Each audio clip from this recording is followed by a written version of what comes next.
What if you're interested in a female, you know certain information about it that would lock her in, and you tell your homeboy about it, and before you can meet with her to execute that, he executes it, he scoops your girl.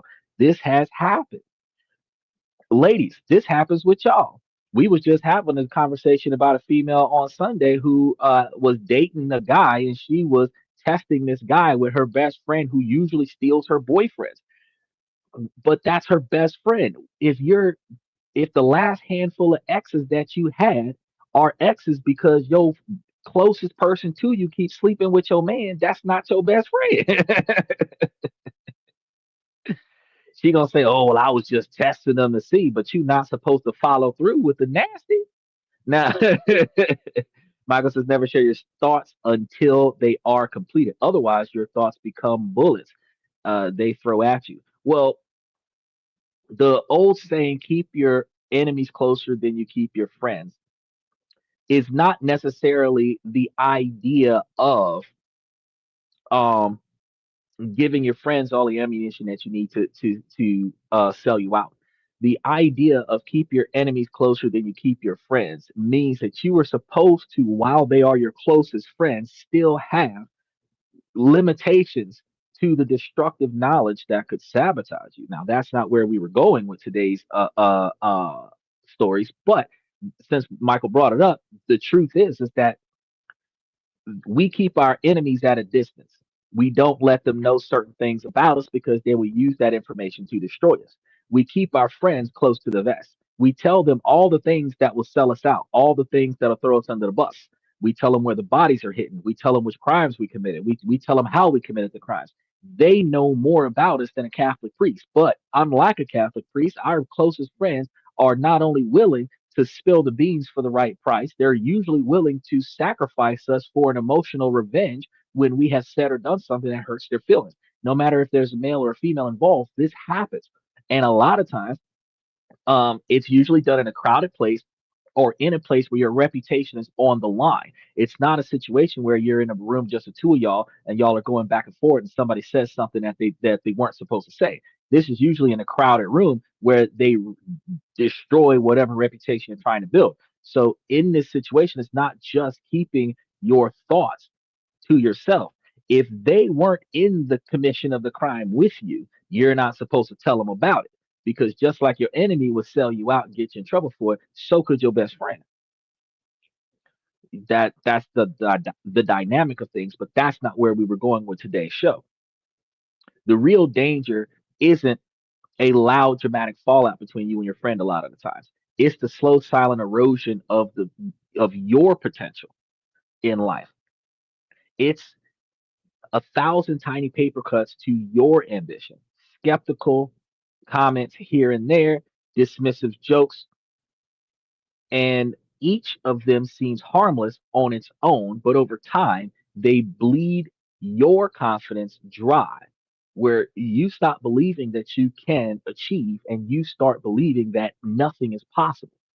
Everything is hopeless. The phrase, "it is what it is," but it's only that way because you're not putting effort into changing it, which is why we tell you at the end of every show that you can proactively put effort into the things in your life that you control and change them for things that you are now satisfied with. And the things that are outside of your control, you can navigate around them because there are things that you can't control. And you understand that. And if you got a DUI, the judgment on that, you can't control that.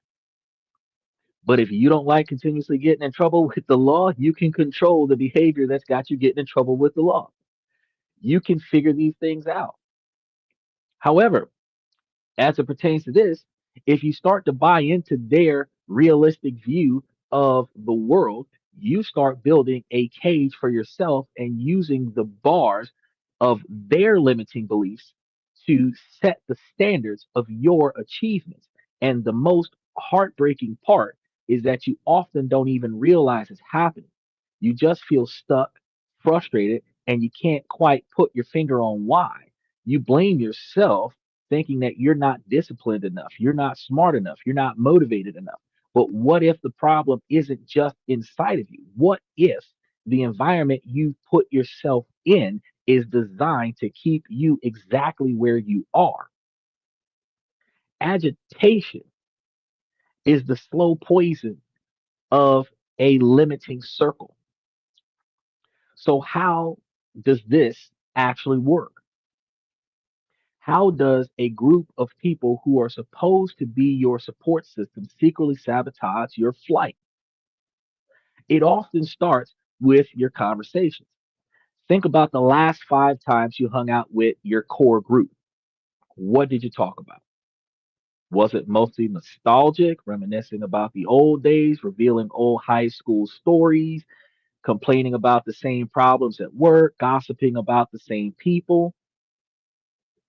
There's nothing wrong with looking back, but when your conversations are 90% rear view mirror and only 10% windshield, you are, by definition, moving backwards. We can always talk about how great life used to be, but if the life is no longer great, when the fuck are we going to put effort towards making life better? We should be proactively right now today trying to make life better than what it was when we're recognizing that currently life is not as good as it used to be. So how do we make life better than what it was if we're only thinking about how good things used to be? Think about that. Growth oriented people talk about ideas, they talk about possibilities, and they talk about futures. In this show, I'm always encouraging you guys to find ways to look for your 20-year plan. And your 20-year plan is not 20 years from the past. It is from today going forward for the next 20 years. From November of 2025 to November of 2045. What are you going to be doing with your life to improve your life? So, one, you can retire. Two, you can be satisfied with the standard of living you have. Three, you can be happy in all areas of your life, in business and in your romance life, and with your family and friends.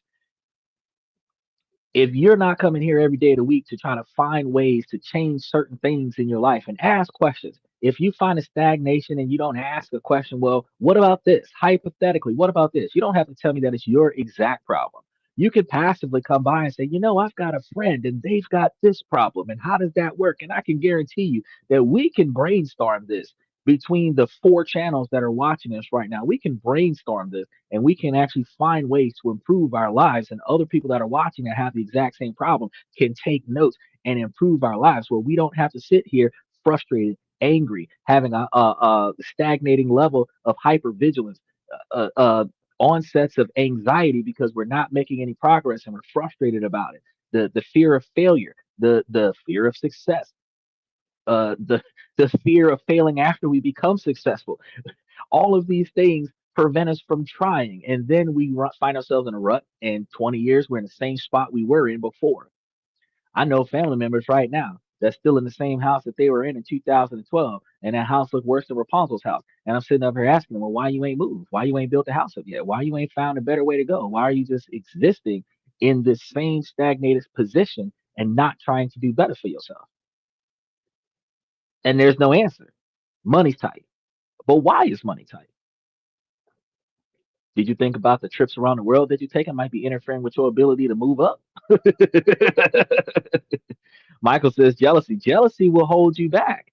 Your friends and family members that will see you successful not necessarily will come out of the box jealous and deliberately tell you something that you can recognize as their jealousy. But they might plan an event that might make you choose between going to do something for yourself and going to support their situation. They might not remind you of a situation. Like, for example, they might have a party the night before your big meeting. Oh, come on. It's we're gonna leave early, blah blah blah. Then when you get to the party, stay, stay, stay. Then when you get out of the party, you're hungover, you're smelling like alcohol, you're trying to get to this meeting, your clothes ain't right, your materials ain't there. Jealousy. You got fellas, y'all be out there with your homeboys. You be trying to talk to a girl and your homeboy be blocking. They be dropping sly comments about you, making girls walk away. You be wondering why you're not successful at the club, and your homeboy getting turned down more than you because the girls don't even approach you. That's because sometimes you got some folks that will deliberately sabotage your success so that they don't fail without you. That's an issue. But that's not where we're going at today. Today we're going to be talking about how you can improve your network. So keep tuned to what we're about to go down. Now, Michael says, yeah, that means getting off the couch and getting a job. Women like men with money. Women can get out there and get their own fucking money. It's not the fact that just women like men with money. It's the fact that you don't want to be a dependent your entire life. You want to be self-sustainable. And the only way that you can be self-sustainable is if you find a way to bring you some money. So you don't necessarily have to go work for somebody else, but you do have to find a way to generate revenue. Michael says if you're on the mess pipe and you feel life is good for you. Oh no. Look, if you're making bad choices in life and you're not paying attention to, because a lot of times people utilize self-medicating methods like drugs and alcohol and stuff in order to escape the scenario that they're in because they don't like the scenario that they're in.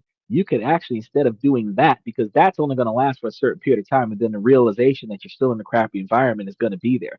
Eventually, you have to start putting forth steps to make change to improve your situation so that you don't need that no more. If you smoke to keep your nerves down, you need to figure out why your nerves are so bad that you got to smoke. Then you start making those changes that is negatively impacting your nerves, that hypervigilance, that stagnation of anxiety, that's got your nervous twitch going on, that's got you smoking so that you can stop with the nervous twitch. You need to get rid of the problem and stop treating the symptoms. And that in and of itself will improve your position. And then you don't need to smoke no more. If you drink to keep your stress down, if you drink because alcohol can do a lot of things for you. It can cause you a lot of chaos, but it can also keep you from doing some stuff that you'll regret. But at the same time, the quantity of money that you're spending on alcohol, we just talked about that yesterday. You could be saving almost 20,000 a year worth of money between the 5 cartons of cigarettes that you buy every month and the 3 cases of beer that you buy every month, and that's just normal. Not even getting hammered. That's just normal day-to-day operations. 2 packs a day and half a case or a case a day, and throughout the week, steady, moderate levels costing you almost 20 grand a year, where you could have put that money towards something else. And you're only doing it because you're in a stressful situation, and that's the only way that you can unwind. But if you figure out what's got your situation so stressful, then you can unwind the stress and no longer need that anymore. But today we're supposed to be talking about fixing your network. So let's get a little bit into this because comfort oriented people talk about the past because it's known and it's safe. When you bring up new ideas, a new book you read, or a new skill you've learned, does the energy in the room lift or does it drop? Think about this real quick. Do they get curious or do they just wait for you to finish so that they can steer the conversation back to familiar ground? If you're the kind of person that's into sciencey stuff, you start talking about something sciencey, everybody stops talking, they listen to you, and then when you finish talking, then they migrate the subject to something that's not sciencey, which ultimately devalues your conversation, because they listened to you talk, but they didn't chime in. They did not provide any new insight on it. They didn't even look it up to see if they could even compound that with any more thought. They just listened to you, acknowledge the fact that you're done talking, and like, all right, so how about LeBron James? That's not showing that support. That shift in energy is your first red flag. It's your social ecosystem saying we don't do that here. You have to understand that. And one of the reasons why we're talking about your social circle before we migrate into the business life is because we are identified by our network. That old saying, you are the company that you keep. Your success is the average of the 5 people you spend the most time with. And if 3 of them are failures, you can understand why you're stagnant. Think about that. When you go for a business meeting for a prestigious company, your network is involved. I don't know anybody here who's applied for a job recently, whether you're on YouTube, TikTok, or Twitter or Twitch. If Look, I said TikTok. We ain't put TikTok up here yet, but we will be. If you've applied for a job over the last few years, or at least looked into a job over the last few years, have you seen Anywhere in there where they ask you, do you have social media? What's your handles? Anybody who's been arrested recently and their public defender or their court appointed attorney asked them, do you have any social media handles? If you've been on probation recently and your probation officer asks you, do you have it? Do you use the internet? What's your internet information? Why do these places ask you these questions? Because they want to scroll the internet and find out how you behave outside of this discussion, how you behave with your network. If your Facebook and your Twitter and your Instagram got you twerking upside down on a pole with people pouring drinks and throwing money at you, you are not lawyer material. You are not politician material. You understand? If all you're seeing is you and your homeboys, pointing guns in wrong places and smoking weed and posing with firearms without safety on and all this stuff, you're not CEO material. Big business is not just about money or skill set. It is about image. Investors invest in the image of the company as well as the profitability of the company. You notice that when a big politician is in the public eye for something negative, the company stock drops because people with money don't affiliate their money with crime. They don't affiliate their money with scandals. They don't affiliate their money with terrorism. So if you are involved with somebody that is involved in crime, you lose social status. If you're involved with somebody that's involved in a scandal, you lose social status.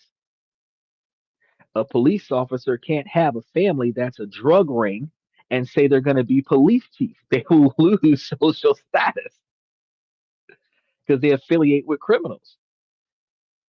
So you have to understand when we're talking about building your life up, first you have to regulate your inner circle so that you can expand on your network so that you can then expand in your professional life. And this also is going to work on your romantic relationships as well.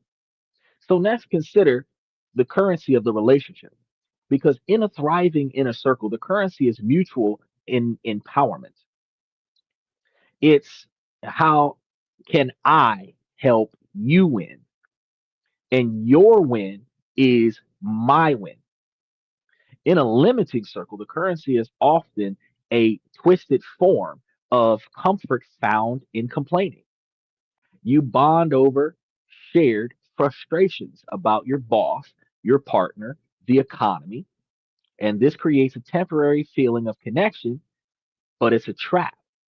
It's low vibrant energy that keeps you focused on problems, not solutions. When is the lack? Look, he said the Epstein's. No, think about this. When you're hanging out with your homies, do you only talk to your homies about when shit sucks? Do you only come and talk to your homies when times is hard? Do your homies only call you to bitch about their girl? Do your homegirls ever call you just to complain about how their man is garbage, but they don't want to leave? Do y'all only communicate with one another when it's like, how was your day? Your day was good. Oh, okay. Well, got to go by. Or, oh man, job sucked. I didn't get the promotion, blah, blah, blah. I went home. The kids wasn't ready. My man wasn't doing, blah, blah, blah. And you spend more time on the phone bitching. And it's good to vent, but you're not solving none of your problems. You ever been there? Because if you have, look, y'all need to listen. When you start solving your problems and when you start solving your problems with those friends, when you stop complaining and start creating, you're breaking the unspoken rule of the group that is only about bitch, only about complaining, only about dwelling on the negative. It will drag you down. It'll frustrate you. You might find that the emotional attachment, the anger and frustration, disappointment and sadness related to the negative concept that you experienced already in the past, that you are now revealing to your friend, to your homie, to your best friend.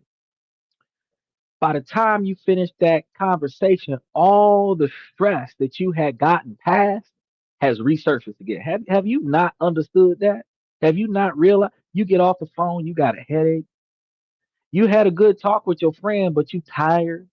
You tense. You worked up. You don't have the sense of relief after you got off the phone with your homies. You are exhausted now. It ain't their fault that uh your emotions wore you out, but your friendship is valued solely based on complaining, not progress.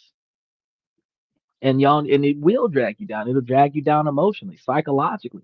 You'll find yourself with less free time because every time you get emotionally wore out, you got to go take a nap. You'll find yourself sleeping more than what you should. You not knowing why you're so damn tired. Emotionally tired is going to last a whole lot longer than physically exhausted.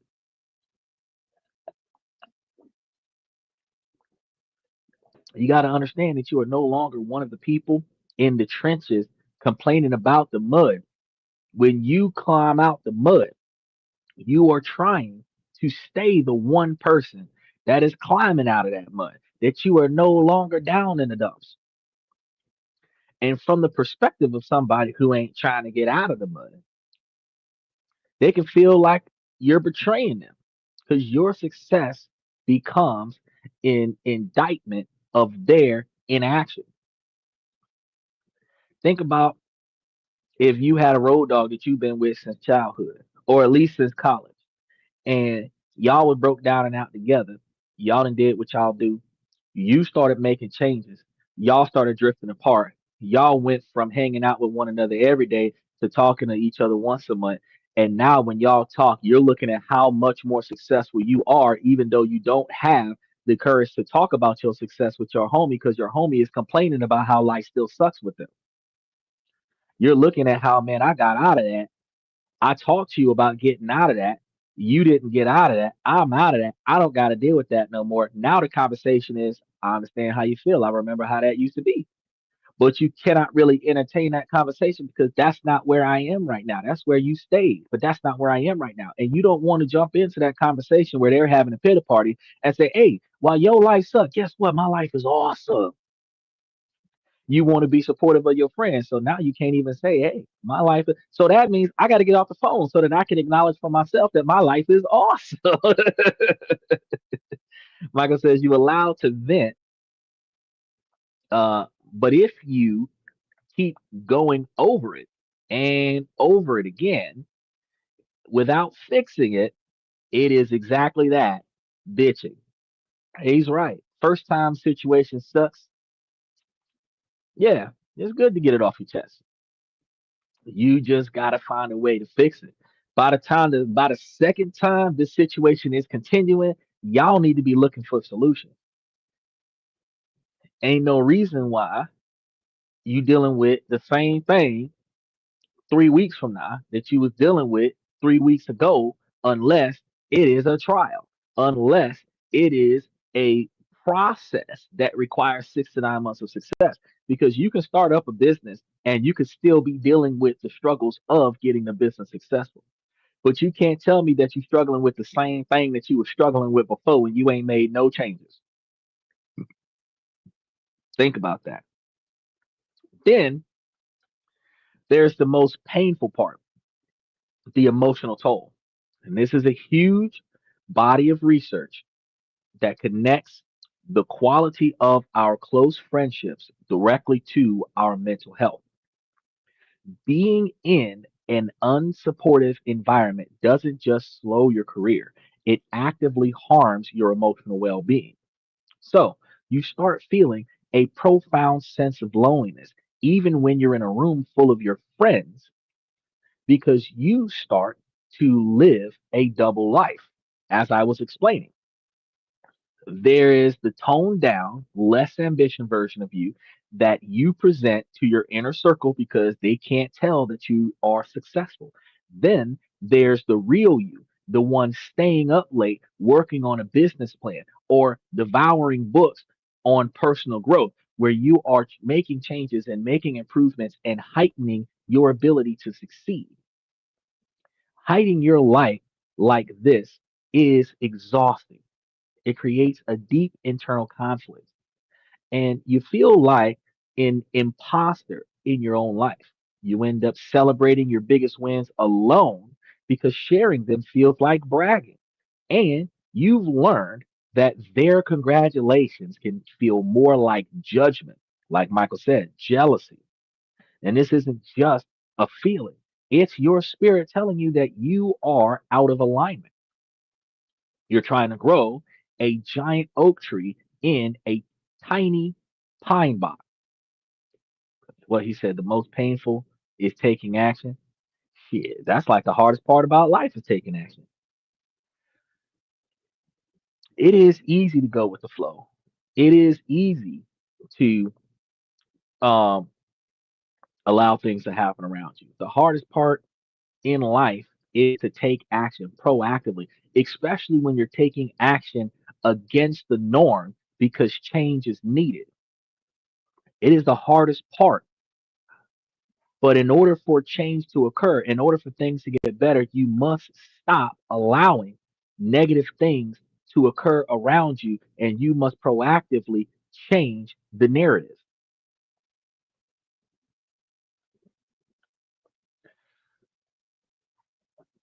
The roots are starting to crack the opening of the box if you start trying to grow a big oak tree in a small pine pot. And eventually, when the roots get out, that tree is going to die out because you need to put that gigantic oak tree in a big field for it to thrive.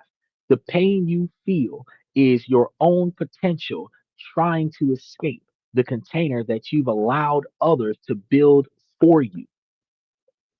You understand? And here is the most uncomfortable truth that a lot of people aren't going to be here. Make sure that y'all like and subscribe as y'all come through here.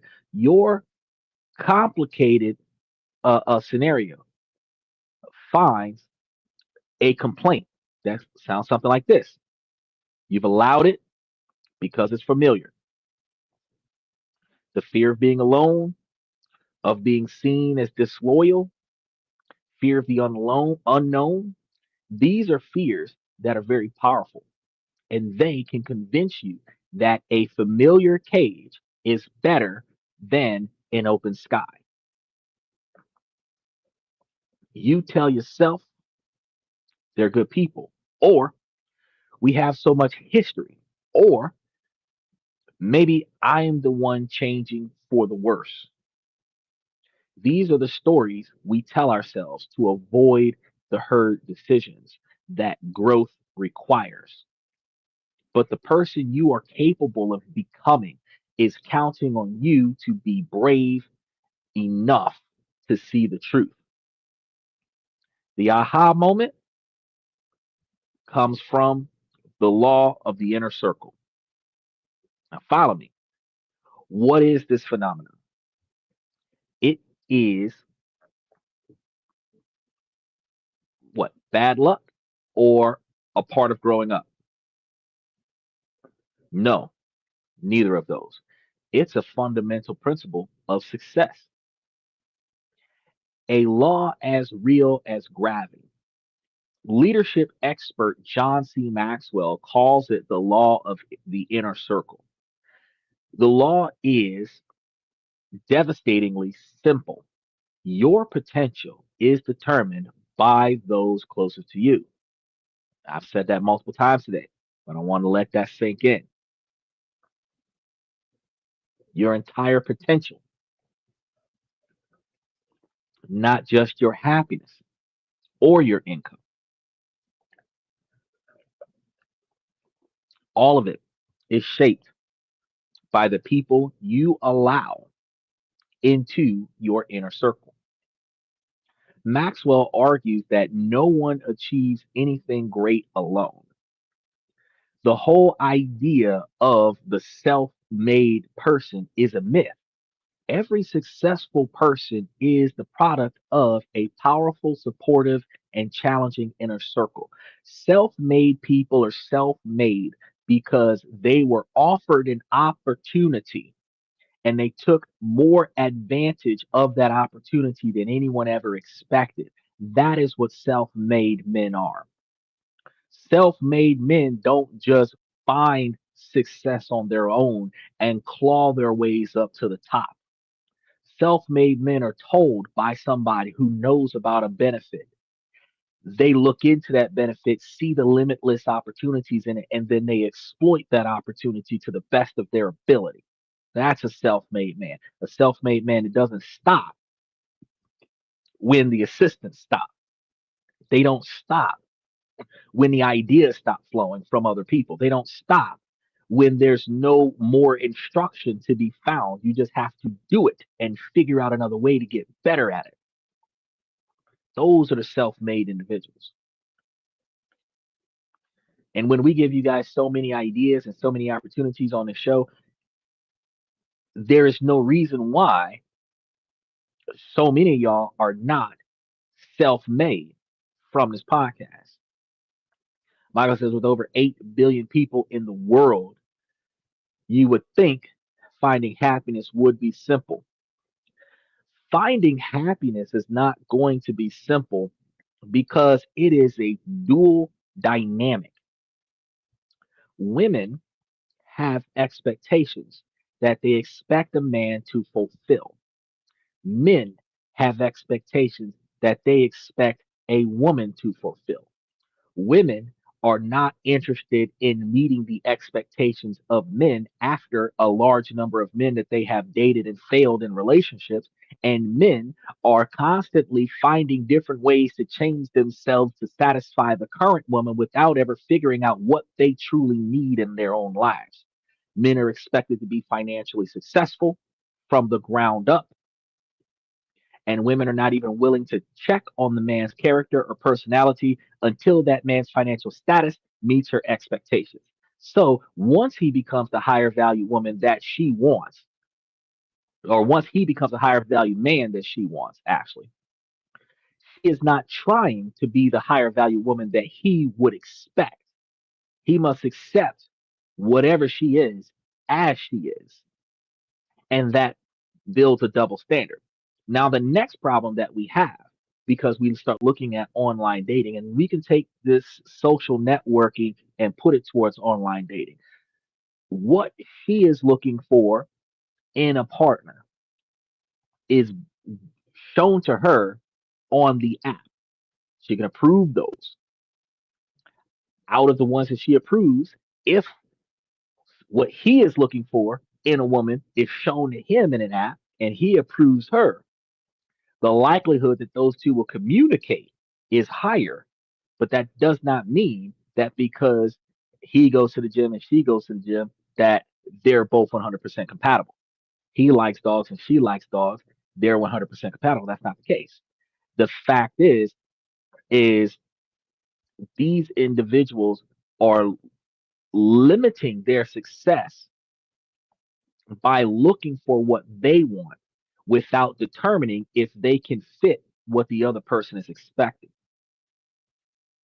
In order for you to be the best asset in your network, you have to find out what you can do to make your uh, partner successful. What can I do for you? How can I benefit you? And then if you are going to stand on your non-negotiable expectations for behavior, you are going to find a person that is willing to do the exact same for you, where they are proactively trying to find out what you want and proactively find out what you need and then do what you need done without you having to ask them for it, so that you can focus more on doing what they need done so that they don't have to ask you for it. That is a more compatible relationship, but that's hard to find because the older we get, the more negative relationships we get into, the more selfish we become. And not only are we selfish, we're less flexible. We're less willing to compromise. I want what I want. Who cares what you want? That's the behavior that we have. So, with 8 billion people on the planet, and in 2025, we have the millennials and Gen Zs out there swinging. They out there just hooking up with whoever they can hook up with for the passing. Long term 40, 50-year relationships are not as easily found. And with the average relationship, 1 year, 5 months, 6 days, you're in a new relationship twice in 3 years. And the blank in between the two, that's your downtime.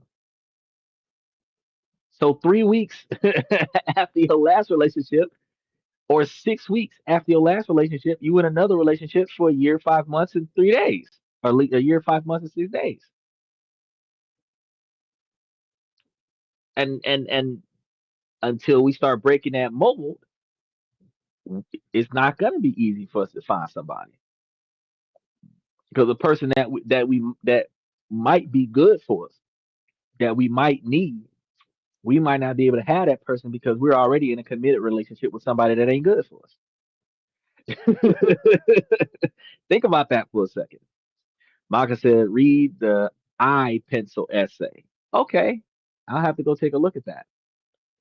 Now, you might be thinking, since I just finished telling you guys about Maxwell's philosophy, that I'm not a CEO or a leader in that sense. And you've got to get rid of that idea. You are the leader of your own life. You are the CEO of You Incorporated.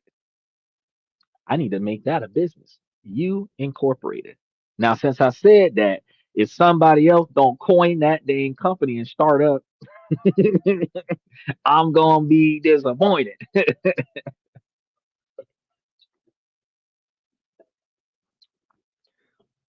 The people on your personal board of directors is your closest friends, your family, and your romantic partner. And they are either helping you steer towards your visions or charting a course towards a shipwreck. As Maxwell says, those closest to you determine your level of success. Now, I know some of y'all are sitting over here thinking, well, I don't fuck with nobody. I probably only talk to like 3 people on the phone. That's fine. But out of the 2 or 3 people on the phone that you talk to, whether it's 2 family members and one friend, one family member and one friend, if the people that you connect with, be it two, be it one, whenever you engage with somebody else, if you are not building yourself up, you are ultimately tearing yourself down. Successful leaders are intentional about who they keep close. They often ask one critical question of their inner circle, a question popularized by Maxwell. Do you add value to me and my vision? And I've asked y'all this question on the show quite a few times. The essence of this question is to evaluate whether each member of your circle elevates you, supports your goals, and strengthens your life's mission. It isn't selfish, it's strategic. A healthy relationship is a two-way street. So the next question is, do I add value to them? Now, notice how I'm saying it now, and I just mentioned it not a moment ago. I'm supposed to focus on what it is that my partner needs in life to make their life better. And I'm supposed to have the type of partner that prioritizes what I need in life to make my life better. And we would be compatible with each other. A thriving inner circle isn't a fan club where it's not just people that's cheering you on, they're actually proactively helping you, because it is a mastermind of mutual growth. Reflecting on Maxwell's framework, successful leaders also ask these related questions to assess their inner circle. Do they have high influence with others? Some individuals, depending on where they at, they might have influence in the streets, but they don't really have any influence in success. Some might have influence on social media, but they don't have influence in reality. Does their influence your benefits? Think about that. Then ask yourself, do they bring complementary gifts or talents to the table? And gifts aren't necessarily, oh, you buy me stuff. Gifts is like um when I told you guys about the way that you could start up a self-running um online store with, like I told y'all specifically, using ebooks where they buy it off of your online store. And it was what, 2 weeks ago on Tuesday I put that show up there. You put up the website, you put up the e-products, they buy the e-products off of your store, and then you get paid off of it. The only customer service that you're going to be doing for a website like that is making sure that your website stays up. And if the download doesn't work, they will contact you and let you know that they did not get the download. You verify the payment, and then you send them a functional link to the download so that they can get the product that they paid for. That is it. Easiest e-commerce store there is to operate. The hardest part about it is going through the effort to set it up. And just last week, Tuesday, I gave you all the information on how to set up a store with little or no effort, where I actually verified that Shopify has a $1 a month base membership, and that's like the least you can pay because they have a 30-day free trial, but a $1 a month membership. And if you're paying $1 a month to start up an e-commerce store that you don't have to do anything to, you spend more money on snacks than you spend on that store every month. So you could put down one Snicker bar and pay for that membership and expand the horizons of your online store and make money for you instead of sitting there twiddling your thumbs on not having an alternative. That's a gift. A complimentary gift is somebody complimenting your drive to succeed with knowledge and information that will aid you in your success. They don't just have to bring you money. They can invest in you financially, but they can invest in you by figuring out what you do, what you want to accomplish, and then find ways to help you accomplish that. Then there's the talents. Are they physically capable of doing what needs to be done to aid you? If you're running a warehouse and you're short on workers and your homeboy just came through or your homegirl just came through, they'll throw on a uniform, get out there and help you cover one of them shifts while they're in town for at least a few hours to keep the party going. That is somebody that's able to help you succeed. You got a deadline. What if you had an arts and crafts situation and you were trying to put together 300 units for a big order and you only got 75? Your friend find out about it, they're gonna come over there and help you put together the rest of it so that you can process that. That is somebody that is complementing your scenario. Now, ask yourself this: do they hold strategic positions or offer unique expertise? Can they navigate you into something? Or are they really good at something that you can utilize to navigate you into something else? Do they positively impact other people in my life? You got to ask that question. Or are you trying to keep people separate from one another because they don't get along? And a critical question: do they display exemplary character in everything that they do? Because again, I tell you, image is where profits come from. When you start to see your friendships through this lens, everything changes. Because if the answer was no to all of these questions, while you got friends, they are not good quality friends. They are longevity friends, but they're catastrophic to your success. You stop seeing your inner circle as a casual part of your life and start seeing it for what it is: the single most important asset, or in some situations, liability in your journey. Now, the people in your life will either be uh, the wind in your sails or the anchors on your boat. There's very little neutral ground there. You're not going to have a person that exists in your life and doesn't impact it at all, because non impactful people in your life you don't remember. You remember the names of the people who have done the most good for you or who have done the most bad towards you. You remember and you never forget the most impactful and most devastating. And I can prove it to you right now. What's the name of the third person you walked past today? What's the name of the second person you seen when you went outside today? What's the name of the first car? What's the name of the person in the first car that drove past you today? Now, when you stop and think, you don't know. And who would? Those people didn't impact your life at all. So remember, the people who you remember, the people who you determine to interact with, are the people who have impacted your life the most. Now, whether or not it was good or bad, and whether or not you paid attention to how that impact occurred is yet to be determined, but they impact your life the most.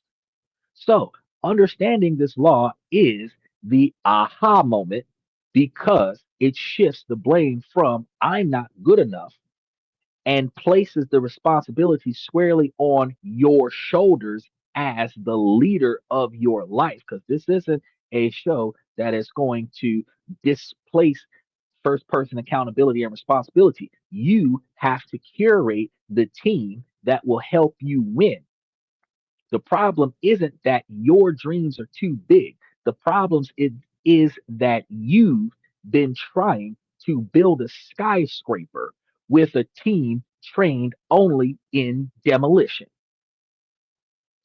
You cannot succeed in building up if you've only got a team to tear down. They don't know how to build things up. They just know how to blow them up. If this is hitting home, and you're starting to see your own life in this, do me a favor, hit that subscription button. On this channel, we get into the practical, no nonsense strategies for building an exceptional life. And you won't want to miss what's coming. All right, let's get practical. How do you know for sure if your circle is holding you back? Here are three clear, undeniable signs. Think of this as your diagnostic tool. As I go through them, I want you to do a mental audit of your relationships with each individual person that you have, that you affiliate with. And be honest, because this might get uncomfortable, but clarity is the first step to change. Sign number one, I told you guys before, they consistently downplay your ambition, right? It's the most common sign, and it's probably the most destructive.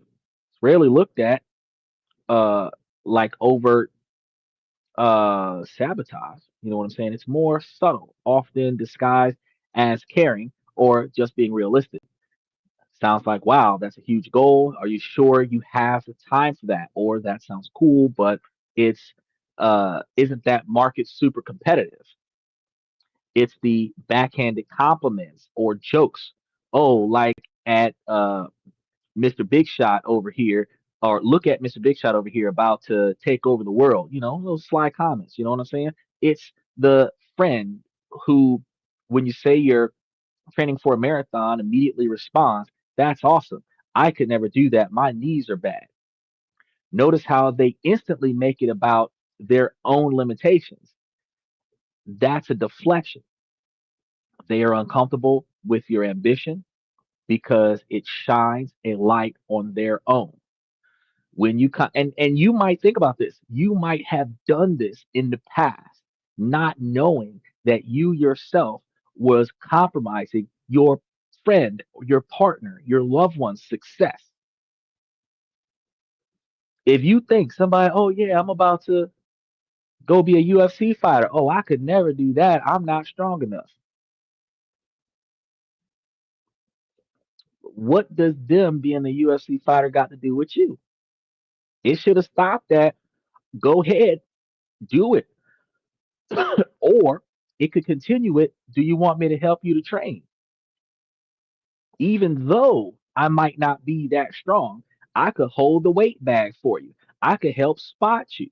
I could remind you to get up early for the run. I might not be able to run alongside you, but I can ride that bicycle with you.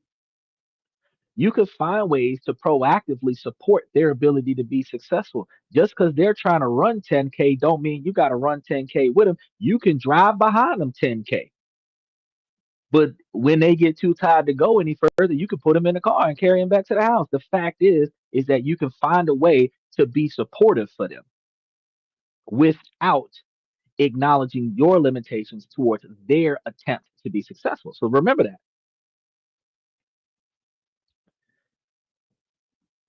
when you're constantly met with this low grade skepticism, you start to internalize it, and their external voice of doubt becomes your internal voice of fear. Sign number two, your conversations are overwhelmingly rooted in the past and problems, just like we talked about earlier. Pay close attention to the content of your conversations. You yourself need to start recognizing when your conversations are not working towards your benefit. An inner circle that fuels growth is future focused and solution oriented. A circle that limits you is past focused and problem oriented. A limiting inner circle often operates like a problem club. The price of admission is a complaint. This shared misery is a stagnant pond. Nothing grows there. In contrast, a growth oriented circle is a solution club. A problem is presented as a challenge to be overcome by the group. The conversations immediately move to, okay, that's the solution. What are your options? What are our options? What can we learn from this? How can I help you overcome that? These conversations leave you feeling energized and empowered, not drained and stuck. Sign number three, they make you feel drained, not energized. This is the final most important sign because it bypasses all of the intellectual analysts and goes straight to your gut. How do you feel after you interact with these people? Your core group of self friends, self made friends, right? Forget what was said or what your shared histories are. Just pay attention to your energy. After you get off the phone or they leave your house or they get the fuck out your car, do you feel lighter or more motivated and inspired? Or do you feel heavier, smaller, and more tired than before? Or here's an even better question. Do you feel tired, smaller, heavier while they're with you, exhausted, frustrated, stagnated while they're with you? And then when you done put them out the car and drove off and rolled down the windows and opened your sunroof, you started feeling lighter, more powerful, more exuberant now that you done gotten away from them. Think about that. Supportive people give you energy. Limiting people, even if they're well meaning, can be energy vampires. Their fear, negativity, or victim mindset drains you. We've talked about victim blaming a lot of times on the show this time last year, matter of fact. Uh, fact is that a lot of times people want to woe is me, and they've come to the podcast and tried to woe is me. And I got to remind them, first and foremost, you made a mistake by being selfish. Second of all, you made another mistake by being inconsiderate. Third of all, you made a third mistake by allowing things that you knew would negatively impact you to happen. Now, fourthly, you have to deal with the consequences of that and then navigate your way out of it. You can't just blame it all on the other person. It takes two people to come together in a relationship. It takes two people to fight. It takes at least two people to have an affair. It takes two people to fight till the relationship falls apart. It takes two people to fuck up a relationship. One person can't fuck up the relationship. It can't. It'll be an unhappy relationship, but one person can't destroy a relationship. Both of you have to equally or reasonably contribute to the failure of it. I sit back and I think, man, you got so many relationships where, especially when I hear it from women, but I hear it from men too, when they devalue their partner after they broke up, after they broke up. And I'm thinking to myself, well, if they were insecure, if they had low self-esteem, if they are selecting individuals that are beneath them because of their low self-esteem, what does that place value on you like? Because if you are not the best thing for them because they settled for less because they had lower value in themselves, then wouldn't that ideally make you not good enough for them? You got to think about that.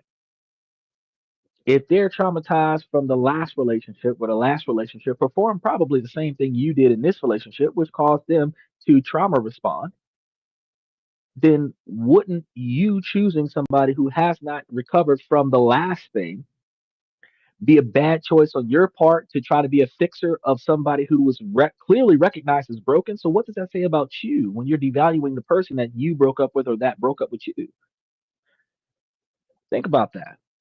He said, remember to set your clocks back. Oh, he said, set it ahead 1 hour. So, wait, real quick before we go forward, Michael, at 2 a.m., uh-huh. See, I was just about to ask you because you said set your clocks ahead 1 hour. Set it back 1 hour. So at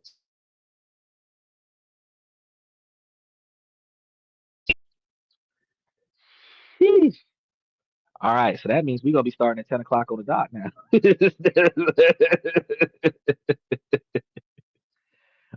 Yeah, it can knock uh got catch cheating. I was young. I didn't get caught. Somebody snitched on me.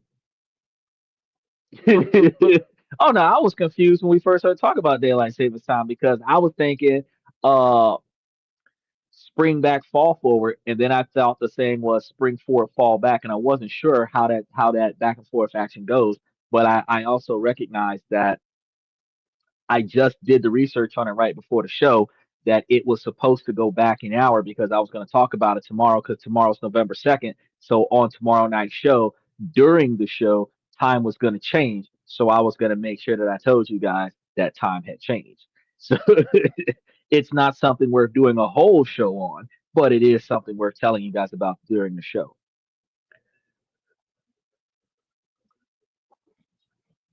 Now, make sure that you guys like, subscribe, guys, because we're on 7 nights a week and we got you guys all kinds of information going forward, especially since this impacts your money and money impacts your personal life.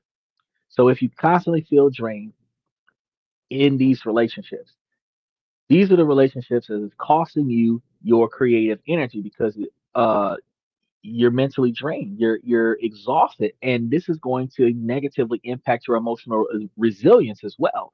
The heightened levels of stress, the hypervigilance, which could lead to heart attack and stroke.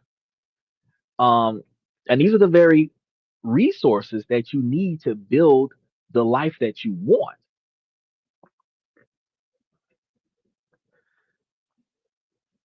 Michael says, I can understand daylight savings time back when there weren't machines, but harvesting done 24/7. Well, daylight savings time is a tradition. It used to be okay. There was two reasons why. One, it was because of the farmers, but two, it was because parents don't want their children outside at 5, 6 o'clock in the morning before the sunrise, so that they don't get snatched up by some creeper. Right now, I don't understand now that I have gotten a world view why American children are so helpless and Asian children walk themselves to school with no adults from like 6, 7, 8 years old. These children it take themselves to school. Some of them Parents ain't even home. Both parents got a job that they got to get to before the child get up for school. And the child just take themselves to school. The child bring themselves back home from school. The child probably get home before the parents, and then the parents come back and the kid is at the house. You got parents that then flew to another country, and the child only call the parents when the teacher want to come and check on the child. But the child is sufficient at 8, 9, and 10 years old. But American children are so helpless that we gotta change the clocks so that these little chillins can get up out there behind, fuss and complain and argue with us to eat their breakfast so that we can drag them on out there to the bus so that they can get picked up by a bus driver so that they can get to school on time. If you don't get your bicycle and take your behind to school, they got switches, they got belts, they got all kind of old school, what he said, latchkey kid consequences. If you stay your behind at home, you better get yourself to school, perfect attendance, honor student. And when if I hear from them, it better be for an open house or a field trip, because if you failing or you're absent, it's gonna be me, you, and mostly me. We're gonna grab them boxing gloves, we're gonna get into the backyard, and it's gonna look like OJ and Nicole. You're gonna be wondering what happened. Who sent their kids to school at 5 or 6? Honestly, Michael, most people who okay, so here look, high school starts before middle school, starts before elementary school. High school is starting at around 7 o'clock in the morning, ending at about 2 o'clock in the afternoon. High school is going to start picking people up at a bus at 6 and dropping them off at school between 6 and 7. The kids got to be at the bus stop before the bus if the bus is not directly in front of your house. And in some situations, you got to walk to the bus, which might be a 20 or 30-minute walk. So if the bus is going to pick you up at 6 and get you at school by 6:45, you got to be at the bus stop by 5:45, 5:50, so that you could be there when the bus gets there, which means that you done got up at 5 in the morning. You done left your house. You doing that 30-minute commute so that you can get to the bus stop, and you and that 10 other kids is getting picked up at that bus stop is all standing there when the bus pull up. That's what it's like. Different culture. Americans are lazy, but we teach our kids to be lazy from Jump Street. If we taught our kids to be responsible and independent from Jump Street, if we taught them to be self-sufficient and resourceful from Jump Street, our kids would be more successful as adults because they would be finding solutions to their own problems instead of whining and complaining to their best friends, hoping that a solution will fix itself instead of them getting off their ass and doing it for themselves. He says, "Oh, yo, you're right. It's been 60 plus years since riding the school bus." I'm being real now. When I talk to you guys about stuff, this isn't just a rant from me. This is logic followed by facts.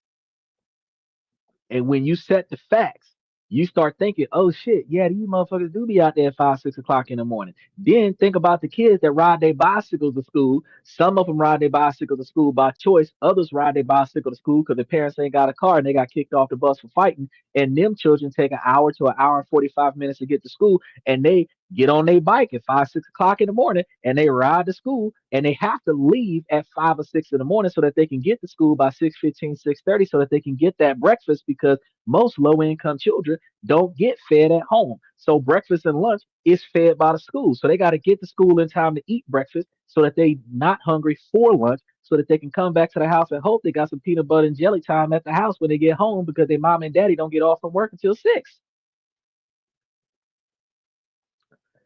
Look now. When I piece it together for you, you're like, oh shit.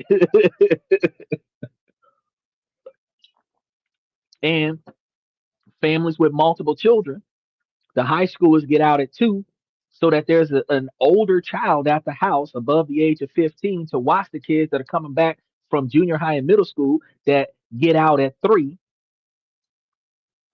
so that you got 2 kids at the house, if not one kid at the house that can be there when the babies get home from school, when they get out of school at 4 and 5, so that all 3 of your children is at the house before 7, even if they ride the bus, so that when you get to the house, they can do their homework, eat some dinner, take a bath, and take their behind the bed by 8:30, 9 o'clock. Look, man, There's a system here, and that's why daylight savings time hasn't been changed.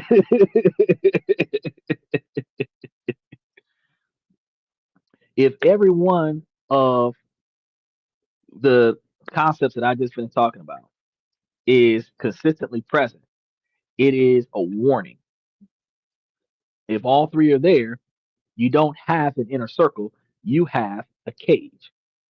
And it's time to plan your escape. So I've done the audit and identified the leaks. And again, unlike other podcasts where they just bitch about the problem, I always have a solution. So now what? This isn't about cutting everyone off in a blaze of glory. It's a strategic process of redesigning your social world. This doesn't necessarily mean that you got to cut loose all of your friends. It just means that you have to reassess how you interact, and then you have to reestablish more positive connections with more positive people. So let's start with step one. You want to conduct an inner circle audit. And this is something that you do with yourself. You're not sitting over here bringing all your friends together in a group and cutting each one of them down in front of one another. This is something you do yourself, and you want to redefine your time with these individuals. First, take out a piece of paper, write down the names of the 5 or 7 people that you spend the most time with, even if you have 100 friends. The 5 or 7 people that you spend the most time with. Next, to each name, answer 3 questions. Do they elevate, tolerate, or diminish my goals? Conversations is our focus on growth, future, past, problems. Energy. Do I feel energized, drained after I see them? Figure that out. You never pick on your friends. Well, see, the problem with picking on your friends is that they'll roast your ass. So if you hurt their feelings by telling them the truth about why you are not happy with them in your life, they will make you feel bad about your life. If you tell your friend why you don't tell your friend about your successes in life, they will remind you of your failures in life. If you tell your friend why they are not included in the prestigious areas of your life, they will remind you of the non prestigious behaviors that you did with them without recognizing the fact that that very same person has never held themselves in a prestigious fashion, which is why the only time you can get down with them is when you're getting down and dirty. He says, now I know why you're lonely. Me, myself, I'm not lonely. Actually, I've never felt more at peace because redefining the circle is a process. So here's the thing. If you got to disassociate yourself with all of your friends and that's a choice that you make, then that's a choice that you make. But at the same time, if you maintain some of these relationships, but then you add more redefining relationships into your inner circle and then distance yourself slowly from those individuals that are not as impactful in your life, you will find that you're not, because you could find yourself extremely lonely in a room with 20 people on a regular basis. You could have an entourage where you're putting gas in 2 vehicles every time you go somewhere so that you could take your whole crew with you every time you go, but that's not going to mean that you don't still feel lonely in this group of 20 people. You can be admired from the outside looking in because all of these people roll with you. You can be praised by these people because they benefit from your success. But you could still be exhausted because you have to succeed just that much more to carry your entourage with you when you travel. How much more money does it cost to buy 20 plane tickets than it is to just buy one? One first class ticket is about the same price as 3 economy class tickets. So if you gotta pay for a squad, they not paying for themselves. They rolling with you on your dollar. And you got to think about this because I'm talking to some of these young folks right now because y'all the ones with the SUVs, y'all the one that instead of riding in a two-seater that's a fuel efficient, you're riding in a big body, 3 rows, so that you can fit a whole bunch of folks that get in your car and don't hand you $5 for gas money per person. If you got 8 seats in that vehicle and each person that get in your car hands you $5 for gas money, you got $40 every time they mob into your car. But you and I both know that the average SUV right now is running between 80 and $120 a tank to fill the tank on a 19-gallon gas tank. So you know that every time you roll out with your squad, they should be each one of them should be sliding you $5. Why do they hand it to you in cash, Venmo it to you, hit it with the cash app? Every time they get in your car, they should hit you with $5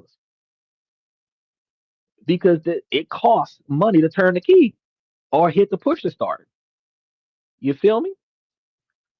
It ain't about being lonely because you got bad friends. It's about being lonely because you're not fixing the relationships that you have with the friends that you associate with. If a friend is acting out, I just tell them and drop the issue. But see, if my friends is acting out, I ain't gonna take your ass with me nowhere. The issue is resolved right there. See, if you got a friend that devalues you in public, and then you're gonna take that friend back out in public with you, you got to walk on eggshells to prevent from triggering them to devalue you in public.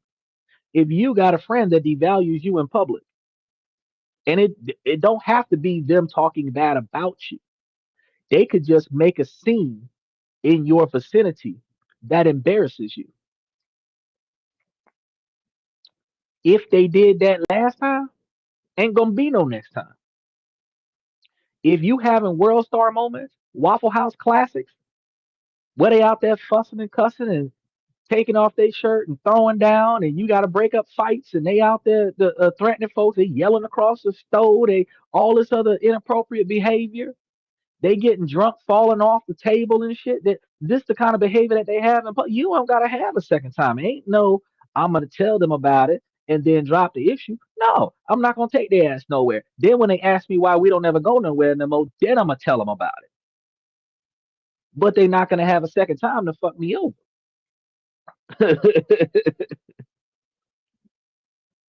If they have to walk over eggshells, then they're not my friend. That's not true. If you have to walk over eggshells, you are allowing an inappropriate relationship to occur because they're still your friend. They may not realize how they're negatively impacting your life because you are allowing them to make bad choices in your presence. For example, all of us have had at least one friend in our network that steals. That don't bother me because you ain't stealing nothing of mine. But see, if you go somewhere where stuff can be stolen, you risk that person stealing something. You risk being caught with that person. That doesn't mean that they're not your friend. It means that they make bad choices. And if you allow those bad choices to be made in your presence, you could get caught up in their bad choice. It doesn't mean that they're not your friend. It means that you have to regulate how they're going to behave with you, or you're not going to associate with them in situations that will negatively impact you. He said, no, they aren't my friend. No, they're not your friend if they're gonna. But see, here's the funny thing: your best friend that'll cock block. You trying to talk to this girl, and then they're gonna say something negative about you in front of her, so that she's no longer interested in you. That's not your friend. The one that will rat you out when you're trying to make excuses not to be involved in something, and they just throw you under the bus and just come right out and say why you're not trying to be involved with that situation. You didn't want to negatively impact your connection with that person, but they just came out the box and said what's really going on and just fucked up your whole situation. That's not your friend. I was just trying to be honest. That's not your friend.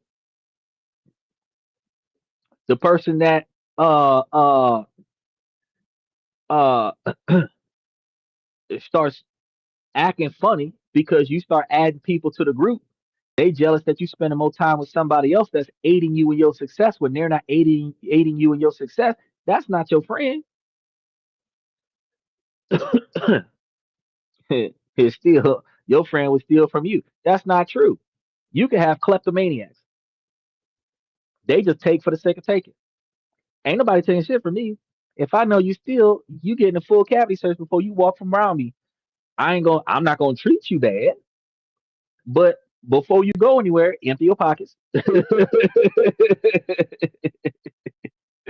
If they do that, check it. But see, the thing is that you got to check them because I'm not about to pat them down in the grocery store. I'm just not gonna take them to the grocery store. If you want to pee on me, you better do it.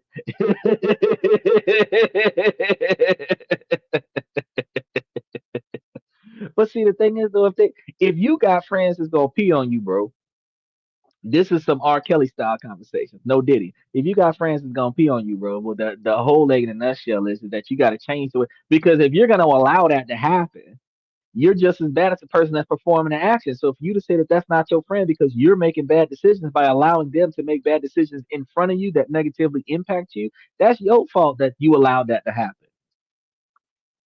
Say, for example, you ride in a car with a friend that's been drinking. You know they drinking. You know it's against the law for drinking and driving. You know that they not nearly as sober as they should be behind the wheel of this car. Y'all ain't got to get into an accident. But if they drive in your car, or hell, they're driving their car, you're riding in the car with them. Whatever could happen on this journey is your fault because you got in the car with a friend of yours that you knew was not capable of driving the car. Secondly, let's say you didn't get in the car with them, but you let them drive off on their own.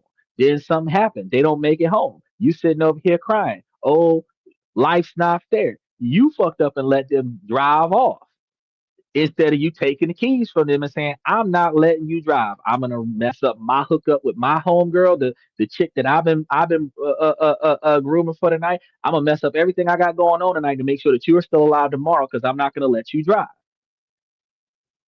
If it negatively impacts you when you don't do something about it, it's not that they're bad friends, it's that you are a bad friend because you are the one that are allowing them to make bad decisions. You are the company that you keep, but you are also responsible for that party. You are responsible for the people around you.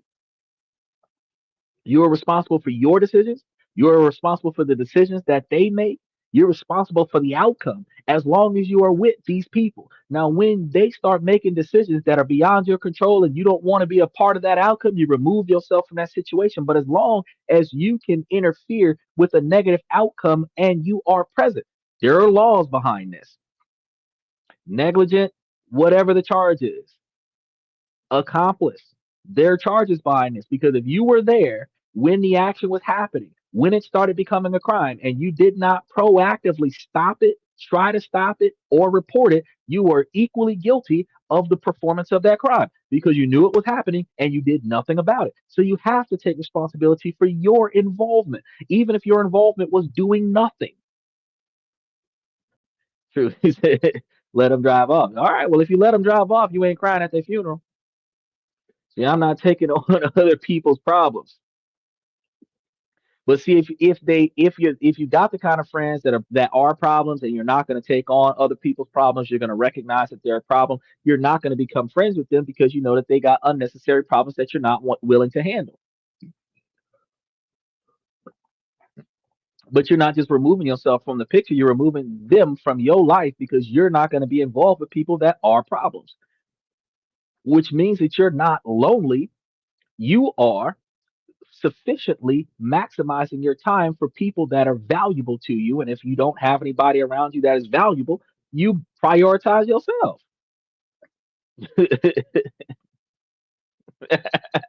He catching up. The only reason is I have tried to stop things.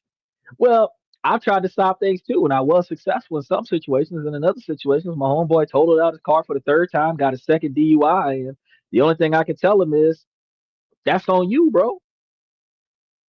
People love to be stupid, but I do not love to be with stupid people. So when I start seeing stupidity afoot, I start limiting my exposure to you. You guys got to understand this is going to give you a stark visual map. So now you want to sort these people into three categories: core circle, which is major time with elevators; mid ring, which is managed time with the neutral friends; and outer ring, which is minor time with the anchors. He said, see, so I just stay out of it. Exposure. But that means that you're not lonely. Lonely is the desire to have connection without the accessibility of having that connection. Just because you by yourself don't mean that you're lonely.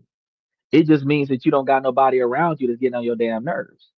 If ain't nobody around you that's empowering you and benefiting you and boosting you up, then you don't need to be around nobody that's tearing you down, slowing you down, or encouraging you to do anything negative.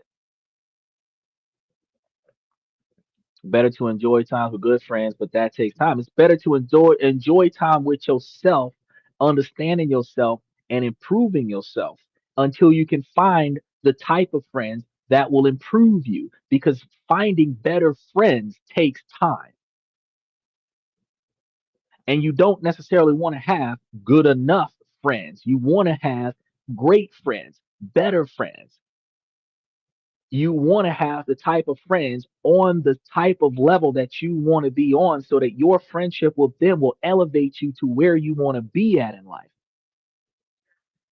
This don't mean that, oh, well, I can't have all my friends on Section 8, because everybody on Section 8 can have them a business model that can turn them into millionaires. But at the same time, if I got a bunch of friends that's in and out of jail, where am I going to end up if I keep associating with them? Definitely not as the president of the United States in 2029. Think about that. Would you feel comfortable with a homeless living with you? It's happened before. He said it's 9:30. Did you turn your clock back already?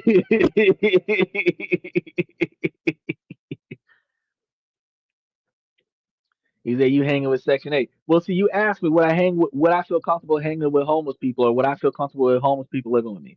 It's happened before. There's no reason why you can't take in a homeless person if that homeless person has good values and that individual just fell on hard times. A series of unfortunate events happened to them in such a swift fashion that they could not bounce back off of it, and they lost everything.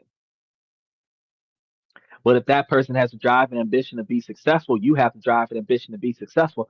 All they needed was a roof over their head to get off the ground and get on their feet, and you gave them a roof over their head. There's no problem with that.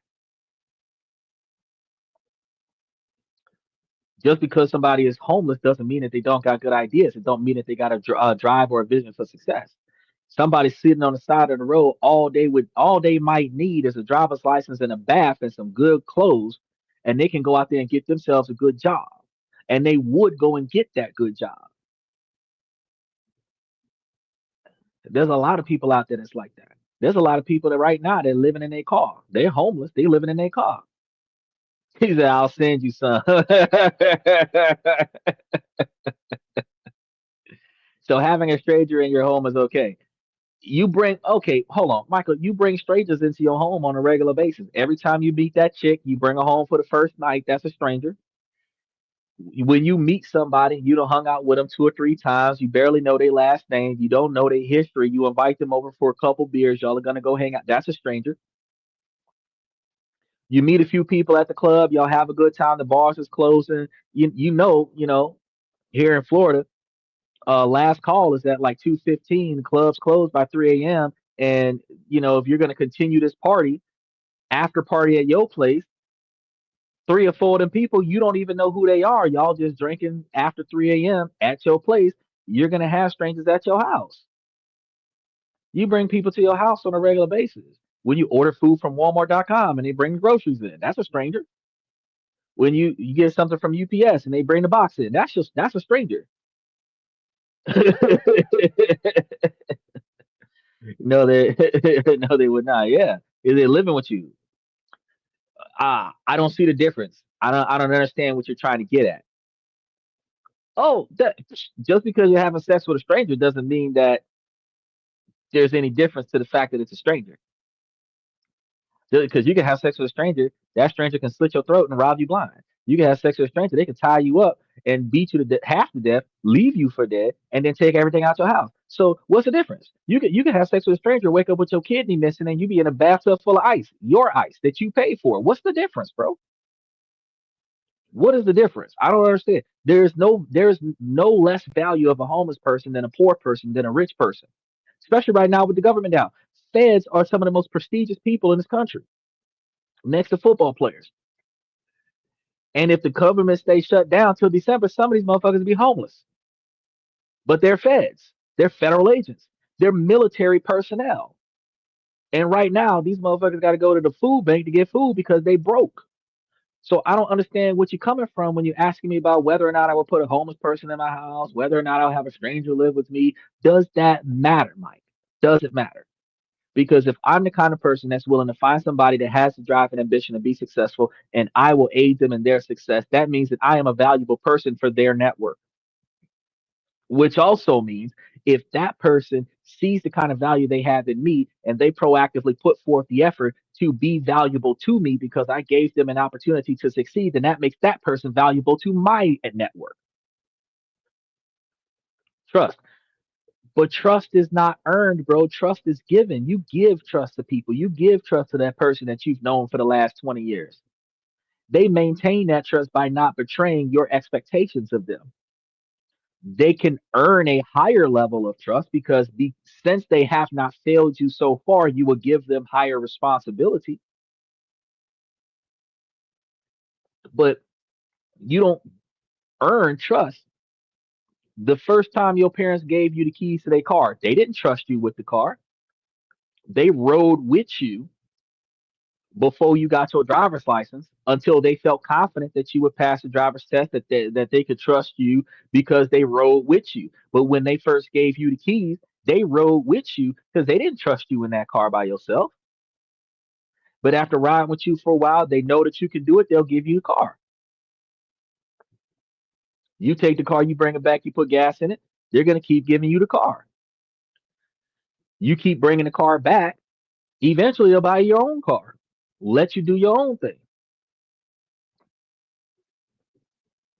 Your parents don't just move out and leave you when you turn 17, 18. They don't just move out and leave you with the house that you in. They'll help you get your own apartment and pay the bills with you a little bit at a time. But the trust is not earned. It's given. I'm going to hope that you don't fail at this. And if you don't, then I trust that you can handle it. So that's why it takes time. But building a better network takes time. Recognizing that the network that you currently have is not effective for your goals doesn't take time. Formulating positive bonds with individuals does take time. But going from not knowing somebody to accepting them into your life is instantaneous. Now, what level of acceptance do you afford to them upon first contact? Now, that's highly important. You move them from stranger to inner circle instantaneously. They go from being unknown, skip over acquaintance, and go straight to the friend because they're not your enemy. Until I know you or trust no one. Ah, that's what people say, but that's not always the case because if you hang out at a bar and you have enough drinks, you trust the person sitting next to you because you're not sober. They could rob you, but you trust that they won't. When you're drinking at the bar, you give the man your money. You trust that that's how many drinks you had. You trust that that's the right price. You trust that they're going to bring you back your change. You can't say that you trust no one. It's just that uh, uh, uh, they don't betray your trust. They don't betray your expectations. Trust is advanced expectations that are met by other individuals, and you don't earn that. It's given to you, and you maintain it. Is there anything that's good in life takes time? Anything that's good in life also takes effort. No, you're drunk and dumb. That's true. But even though it's stupid, that's what people do. People do that a lot. Curating this list threefold doesn't require dramatic confrontations. It just means that you become less available to certain individuals. You can love someone from a distance, just like people love their exes, their ex-wives, their ex-girlfriends, ex-boyfriends, ex-husbands. You can love someone from a distance. Sometimes it's the only way to love yourself up close. Step number two, because we just crossed over step number one. Step number two is intentionally seeking out people who align with your future. So even though you already have a group of individuals that you roll with, your inner circle should be top tier folk. So if you realize that the seven people that we're supposed to be analyzing right now ain't shit folks, that's fine. You're going to move them out of the inner circle and they're going to be either mid range circle or outer range circle. Doesn't mean that you're going to dispose of them altogether. It just means that as you find people who better align with your future, you will add those people to your inner circle because your inner circle now has 5 or 7 openings, which means that your group of 7 can turn into a group of 14 with 7 new people that are better suited for your advancements.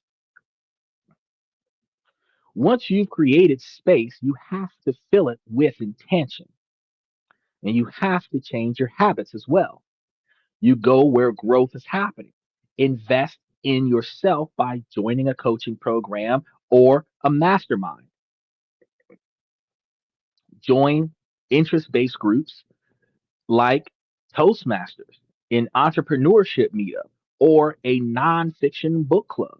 Leverage digital communities related to your passions. Like we're here talking about financial investments and personal development throughout the year. When you're in these new environments, don't network just exchanging phone numbers and adding people to the list. Connect, be curious, be brave, and take the initiative. You want to ask someone to grab a coffee. The worst they can say is no. The best they could say is change the trajectory of your life.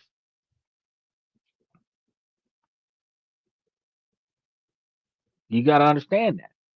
Michael says, people that you trust and common things. Yeah, but if you're improving the way you trust people, if you're improving how you align with the advancements of the confidence that you have in the people around you, then you will improve the outcome because when you start identifying how deep trust get, for example, if you live in a house or an apartment that you leave the door open because it's hot, you don't want to run the AC,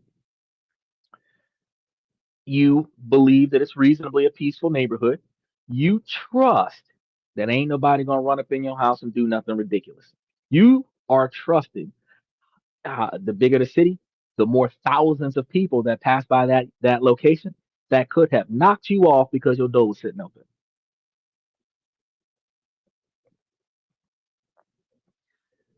You have to reassess the true understanding of trust, trust in people, trust in actions, trust in potential outcomes. This doesn't mean that you have to be fearful of every wrong thing that could happen in life, but this has to change the way you interact with people.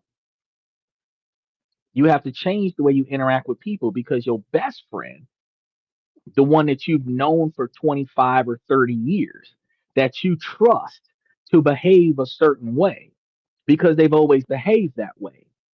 You still might, in this conversation, recognize that that person isn't what you're trying to become. While you can trust that that person is not going to change, you don't want to dismantle a 30-year relationship because they're beneath your expectations of life. And at this point, you still have to move past them. Okay, listening. How many years? Well, bro, you're 70. So if you have a friend from 30 years ago, that's almost half your life. If you have a friend from 10 years ago, 15 years ago, you're not going to want to just dismiss them entirely because they're not good for you. But you will reduce the quantity of effort that you put towards hanging out with them because they're not proactively trying to improve themselves. Deepen connections by leading with better questions with individuals that not only you know, but individuals that you're starting to get to know. Because if you understand that certain people don't mesh well with your expectations, you can move them down the list to outer circle or non existent circle. You can move them to the acquaintanceship, which is the individuals that you only talk to on holidays or once a year or not at all. The law of the inner circle is a mirror. You attract who you are, not who you want. So, to attract a phenomenal inner circle, you must become a phenomenal friend. So, when you asked me, would I do, would I take in a homeless person that I don't know and let them live in my house? Yes, because that type of action would be phenomenal for a person that's trying to come up from some hard times. That type of person might thrive because of my efforts, which would make that person a better person. Now, that person, gratitude expressed towards me would be to do a lot of reasonable things that would be needed to be done to make me more successful so that they can be more successful. Because if I fail in life, they go back to being homeless. He said only way would be to do uh Bernie weekend. I mean, if that's what y'all trying to do, that helps. Phenomenal friends ask better questions. They are going to foster trust, but they're going to foster trust from a more appropriate situation. They're going to foster vulnerability and real connections. It sounds like social work. Well, you could.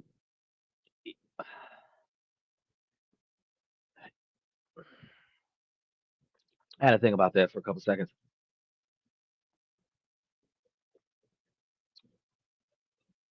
Your connections with your friends, however many you have, is a level of social work. When they confide in you, when they vent, when you guys problem solve together so that you can help fix their shit, you are a therapist. When you help them move, you're a mover. When you're looking after their kids, you're a babysitter. When you loan them money, you're a bank. When you help feed them, you're a food bank. When you do for them, you are doing a social service for them. Likewise, when they do it for you, it's the same thing. He said, I'm a soundboard only. Nah, I haven't gotten a soundboard yet. I'm thinking about getting one. I think I'm probably going to get a bigger computer first with a 2 terabyte or 3 terabyte processor before I do a soundboard. Actually, I was looking at a computer that actually might have a soundboard attached to it, but now the we're I'm just analyzing what you're saying here because you're saying that being a more effective person for the type of network that you want so that you can find more effective people. You said it sounds like social work. But when you are trying to improve yourself and improve your life, the quantity of opportunities that you have is based off of the type of network that you have. If I were best friends, or not even best friends, but at least sociable friends with Elon Musk and Donald Trump, hypothetically, where they would proactively call me to see what I got going on every day or once a week. In a conversation with them, they would tell me about financial opportunities that I would have otherwise not known about, what they're interested in, what they're interested in investing in, what changes has happened in success.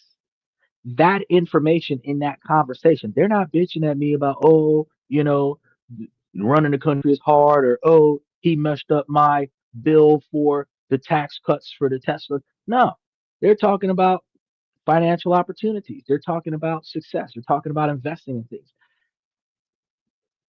If you want to be able to be better than what you are, you have to find the type of people that are seemingly living the kind of lifestyle that you want to live.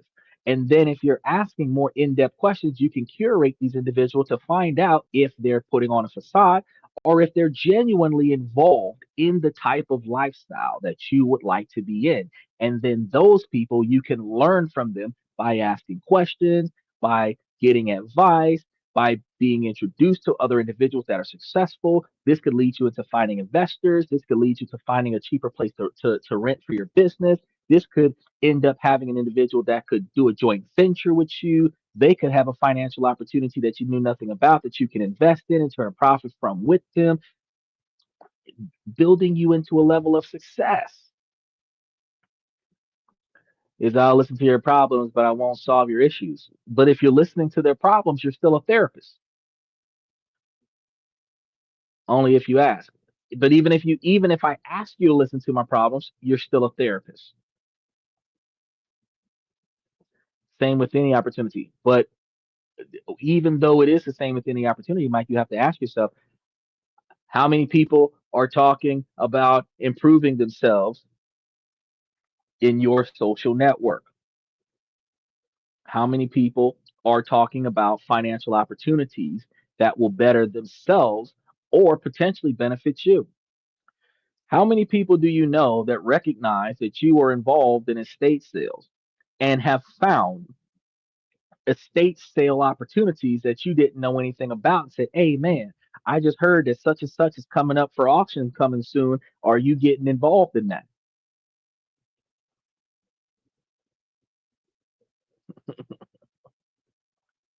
He said, I'm a soundboard and yes, a therapist too, but without the pay. Right. Now, in your ability to improve yourself and improve your inner circle. I'm not saying that you have to 100% stop being a therapist and stop being a soundboard, but you do have to improve your ability to find individuals that are going to redirect you towards more successful areas of your life. Because what if you had a buddy who knew about your estate sales hobby? Then they got in it with you. They found other places. You showed them how to find the good deals. They come out there and throw down some money to help get those good deals. What if they brought on a second person to help sell the items at a higher price so that you guys can turn a profit? Now you got three people because you're looking at one location, they're looking at another location, and somebody else is listing everything up for sale. You could build an entire online store because you could have a fourth person jump in that is helping ship the products after the other person listed. Oh, exactly. Good employees. But those are the friends that help you get that business off the ground. You know those antique auctioneer places that will come to your house and assess all of your stuff for free and then buy everything out of your house for a price. Then they're going to take it off to an auction and sell it off. That business started from a handful of people finding value in stuff, finding the ability to sell the stuff, and then finding the ability to go get the stuff. That type of group is 5 or 7 people who had the same ambition to do the same thing. But if you are the only person that's making money off of it and everybody else is like, oh, that's a waste of time, or good for you, you do that, I don't got the energy to go look at other people's stuff and try to buy it, or I don't have the patience to put it up online and sell it. They're not aiding you in your success. We talk about how you can buy cars out the auction. That you can either sell them back to the auction or you can sell them outside of the auction and then take the profits to go back and buy another car out the auction. You could do that so many times that you can actually build a small dealership from that. Depending on where you are here in Florida, there are places that could front you the money for a price. And if you factor that price into the sale of the car, you can pay them back with interest, buy the stuff from the auction with somebody else's money, sell the car, keep the profits, and use their money to buy more cars out the auction and build you a used car dealership where you could then have a friend who needed a job run the dealership, have another friend help you go get the cars from the auction, have another friend help fix the car. We're looking at almost four friends right now. You got to think about this now. Where you could have just started a business from the ground up because all of y'all are working together to make money. Finding stuff that's easy, selling it is even easier. But finding friends that have the drive to be successful is hard. And finding friends that have the drive to make you successful is even harder. And that's what we're talking about here today. Is changing the way that you have your circle invest in your success. Love it when you think like a millionaire. But I'm always thinking like a millionaire these days. I have learned over the 41 years of my life that we should think like millionaires. And then we should start behaving like millionaires, not wasteful spending, but strategic positioning, strategic planning, strategically involving ourselves in ways that we can make ourselves more successful. Reassess our situations.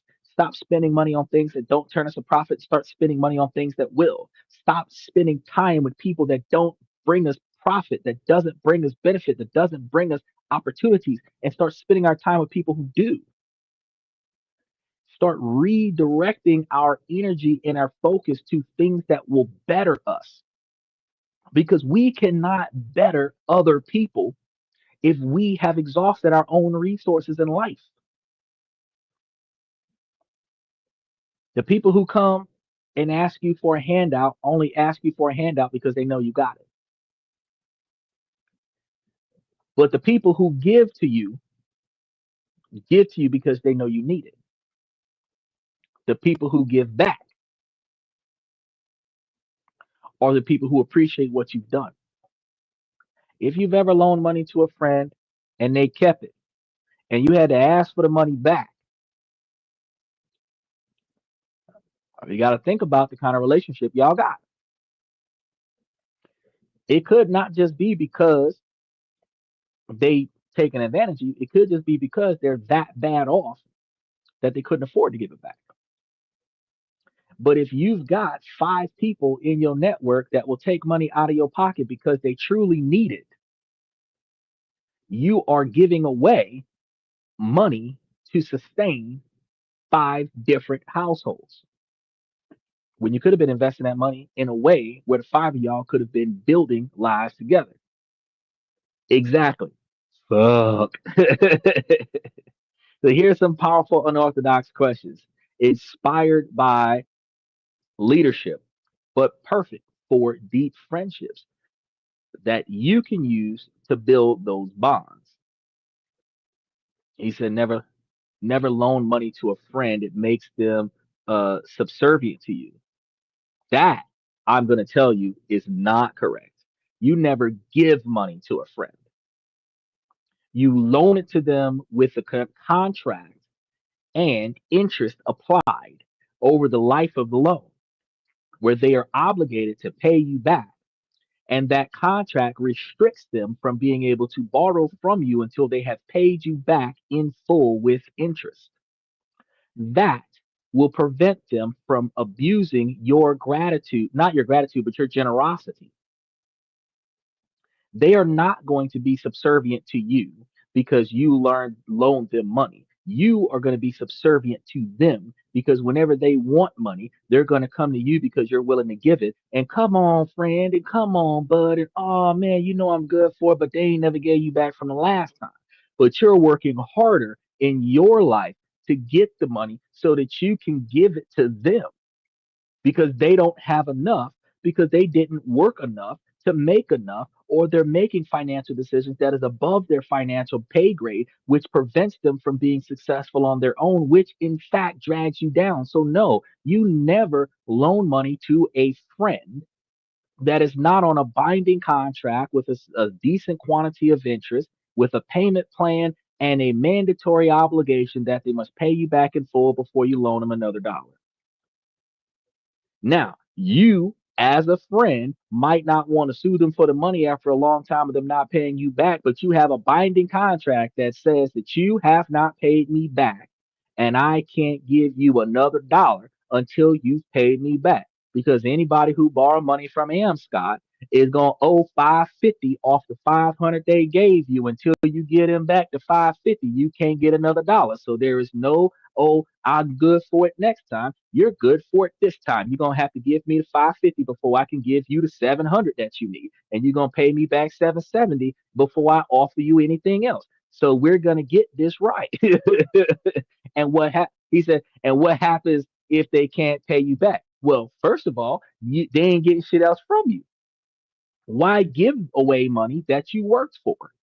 It doesn't matter if you got it nonchalantly from an estate sale or if you had to grind for it to 15 extra hours of overtime. Why give away money that you work for?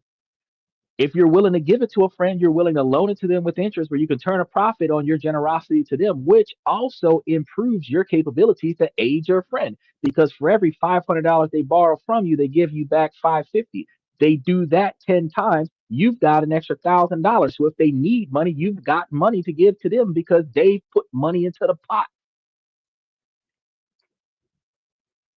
Money don't grow on trees, bro. Money don't manifest out of nowhere, bro. You had to work for that. So why are you giving away your money instead of loaning it out? And if you're not going to loan it to them where they're going to pay it back with interest, then clearly you can't trust them to return the money.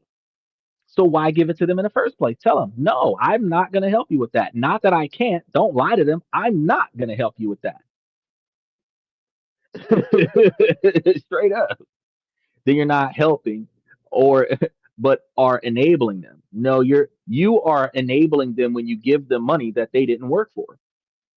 You're helping them. If you're going to loan them money with interest, they have to make a conscious choice to accept this binding contract and then pay you back on it.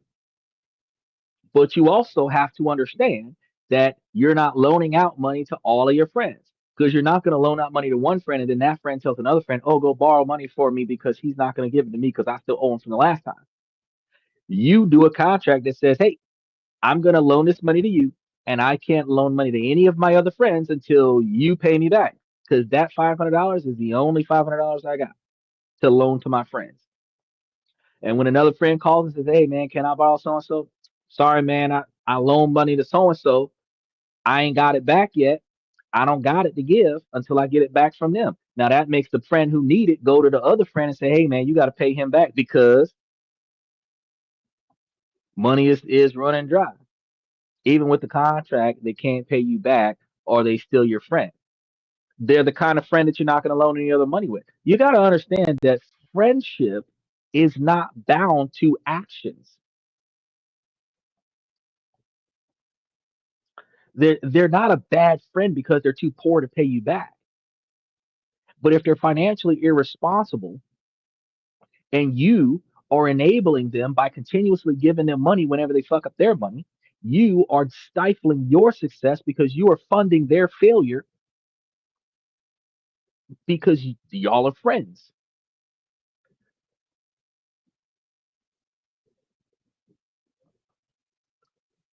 which also means that your friend should not ask you for money that they're not capable of paying back. And the only difference between you and a bank, the only difference between you and a payday loan, the only difference between you and a high interest short term loan contract is that you're not going to check their finances. You're not going to check their background. You're just going to go ahead and put this on a contract and say, look, ain't nobody getting nothing from me till you pay me back with interest. No matter how many years it takes, the interest will continue to accrue until you've paid me back in full with interest. And you cannot ask me for anything else until you've paid me back in full. So let's say your friend borrowed $50 from you one time 50 years ago. Don't matter how much it's worth right now. I'm not giving you another dollar because you didn't pay me back with interest from the last time you borrowed money from me. We have a contract. And I can't loan nothing to none of my other friends until you pay me back with interest. I pay my friends so I don't loan money for to yeah, but again, Not even with the contract. Well, that's good. As long as you don't give your friends any of your money, you're not sacrificing your own success. Lots of other places to get the money. True, true. But they came to you. So they came to you because they figured it was easier to get it from you, and it probably is. And you probably can get it to them faster than where other places they could go. You could tell them, no, I don't have it to give. And then you can recommend to them all of the other places that are capable of providing them with that money. But at the same time, if you're going to be the person that gives to your friends, you could give it to them under contract. Like Spider-Man, everybody gets one. So I will loan you this money in good faith because you can't trust them to pay you back until they've actually paid you back. And if you don't pay them back, then it's not going to work. He said, good. Now go ask Xander. Hey, they can try, but I've already loaned to a friend and he hasn't paid me back. So I can't loan to anybody else until he pays me back. So everybody start blowing up Mr. Piz and tell Mr. Piz to give me back my money.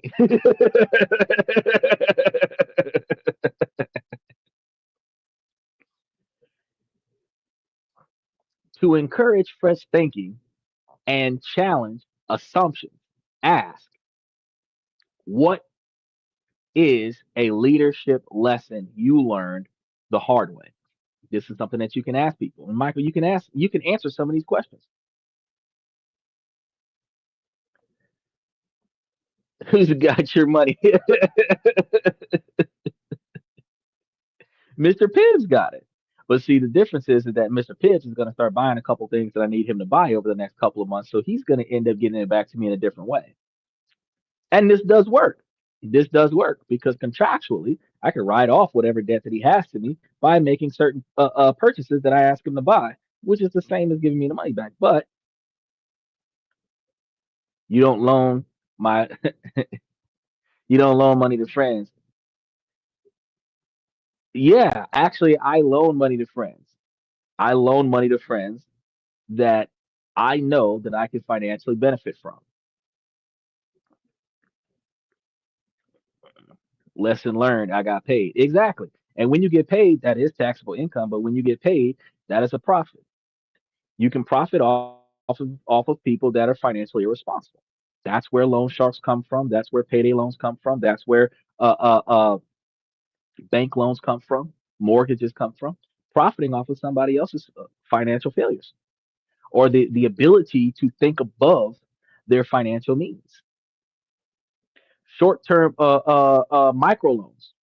You're starting to see that right now. Karma, break up any purchase that you buy online into small monthly payments. It's something that costs $500, 500 fucking dollars. You can buy that with one paycheck, but they'll break it up into a bunch of payments of $50 to $25 a month. Microloans. Remember, I covered that show a few months back with your taxes.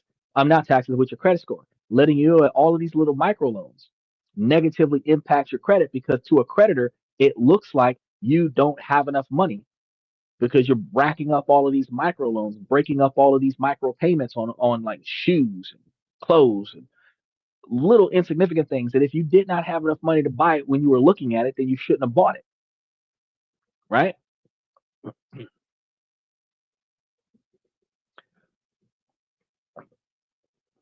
These types of questions that you ask people will reveal growth from adversity. Another question that you can ask: how do you challenge the status quo in your daily work? Because this is going to spark conversations about innovation.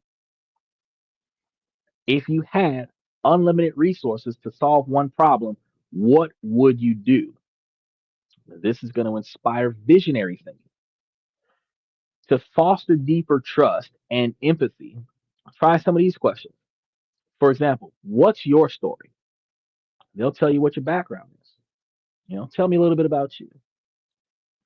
This encourages openness and understanding.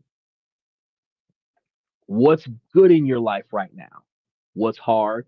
And where do you feel stuck? Now, this isn't a bitch fest.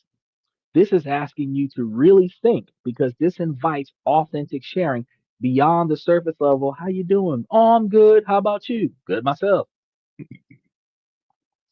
The best things that are happening in your life right now, that's something that you're going to start with.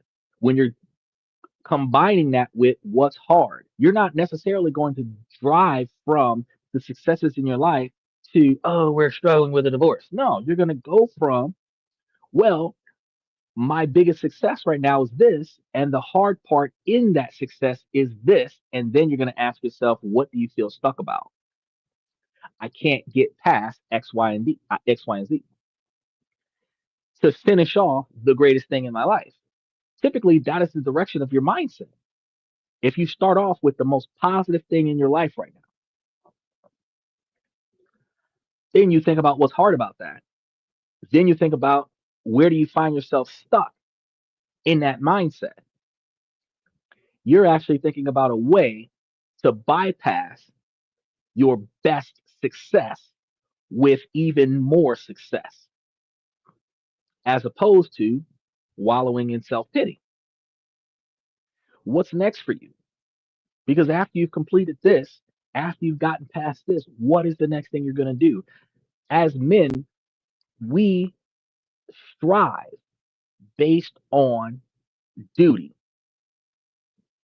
We prioritize ourselves to something. But one of the problems we have is that once that duty has been fulfilled, we find ourselves an empty shell of our former selves because we no longer have anything to dedicate ourselves to, which for some people could leave you in the bed 24 hours a day with no reason to get out of it. So, preparing for your next adventure, preparing for your next challenge in life, preparing for your next success story. This opens the door to dreams, goals, and future planning. You can start incorporating steps into that right now. And to build true emotional intimacy and align with other individuals, you can ask more emotional goals in your romantic relationships. What have you felt the most seen or supported by me? When have you felt most seen or supported by me? You're talking to your romantic partner about this. You can do this with your best friend, but then you ask, what personal dreams have you never been asked about? Because a lot of us have ways that we want to see ourselves successful, but we just don't talk about it because we don't feel comfortable in doing that. There's another one. How can I best contribute to our friendship and your growth? Now, these kinds of questions are rooted in leadership concepts. It builds self awareness and connection. This does aid you in being more valuable to them. Now, I understand though, like we were just talking about, Michael, no matter how good you are to them, it does not mean that they'll be that good to you. But if you are the best part of your interactions with other people and you are striving to find better, you can find where your friendships plateau as you've grown, and you will start filling in the better parts of your friendship with other individuals. The same way in a company, when you stop performing, they demote you. Same way in your friendships, when your friends stop performing, you demote them. That's not shallow. If you are growing at a pace that your friends are not willing to follow or they're not capable of following, it is your responsibility for the betterment of you to grow beyond them. Yeah, you can keep in touch, but you're going to go from seeing them every day to eventually seeing them once a year to eventually talking to them once every 5 years. When y'all catch up, you'll be able to explain to them all of your successes.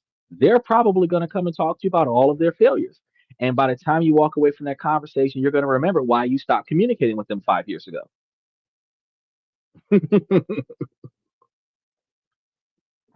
These are the kind of questions that will show you, um,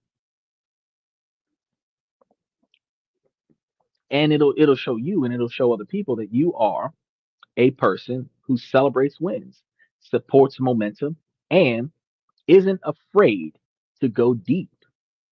This builds an area around you that not a lot of people are used to performing as. You have to be the friend you wish you had, and you'll never be short of those types of friends. If you are an honest, upbeat, and friendly person, you will find yourself interacting with more honest, upbeat, and friendly individuals. If you are more financially savvy, you will find yourself individualizing yourself with more financially savvy people. If you are wise in your uh, uh, uh, interactions with other individuals, you will find yourself being sought after by wise individuals that are interacting with you. The quiet truth is that your inner circle can be an invisible ceiling on your success. We talked about John C. Markwell's law of the inner circle today. And if you missed it, you can go back and go and take a look at it from the beginning. Your potential is determined by those closest to you. So you have to curate the people that you interact with, whether it's one person, whether it's eight people. Even if you decide, oh, I'm going to be by myself for 20 years, that's fine. When you decide to start interacting with people, you need to be interacting with people that you can learn and grow from. We broke down the three signs twice during the show where your circle is holding you back because they play down your dreams, your talks are stuck in the past, they drain your energy, and most importantly, we laid out 3 steps to plan and build new relationships. Audit your circle, seek out a new tribe, and deepen your connections by asking better, more meaningful questions. So let's be clear, it's not easy. It is going to take time. This is a long road. It involves tough choices and the temporary pain of letting go of individuals that are not good for you. You might be called selfish or told that you've changed. Well, fuck, you have changed. You've chosen growth over comfort. You've chosen your future over your history. And every great journey requires leaving a family uh, uh, uh, behind or leaving your familiar shores and moving on to new territories. Your current circle was perfect for the person you were, but they may not be the crew that you need for the voice that you're on now. You own your life. You owe it to your potential to surround yourself with people who will help you navigate the storm, not convince you to stay in the harbor. You have to think about Lord of the Rings. Think about Harry Potter. The squad that rode with the main character to the final battle never stopped trying, never stopped finding solutions, never stopped trying to find another way to get the main character to their final goal. Everybody in Harry's group helped Harry get to where Harry needed to be, all the way down to Smeagol.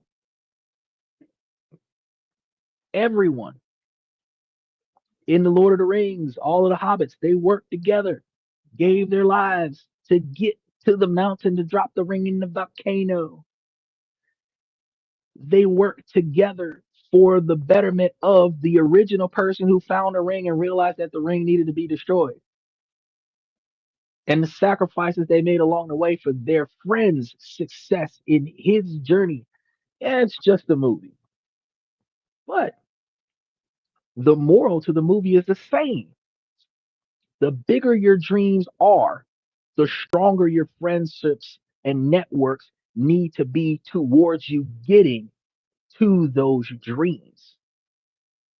Your future self, the one who has achieved those audacious goals, is looking back at you right now, begging you to be brave and make those hard choices. The choice is yours. The cage door is open.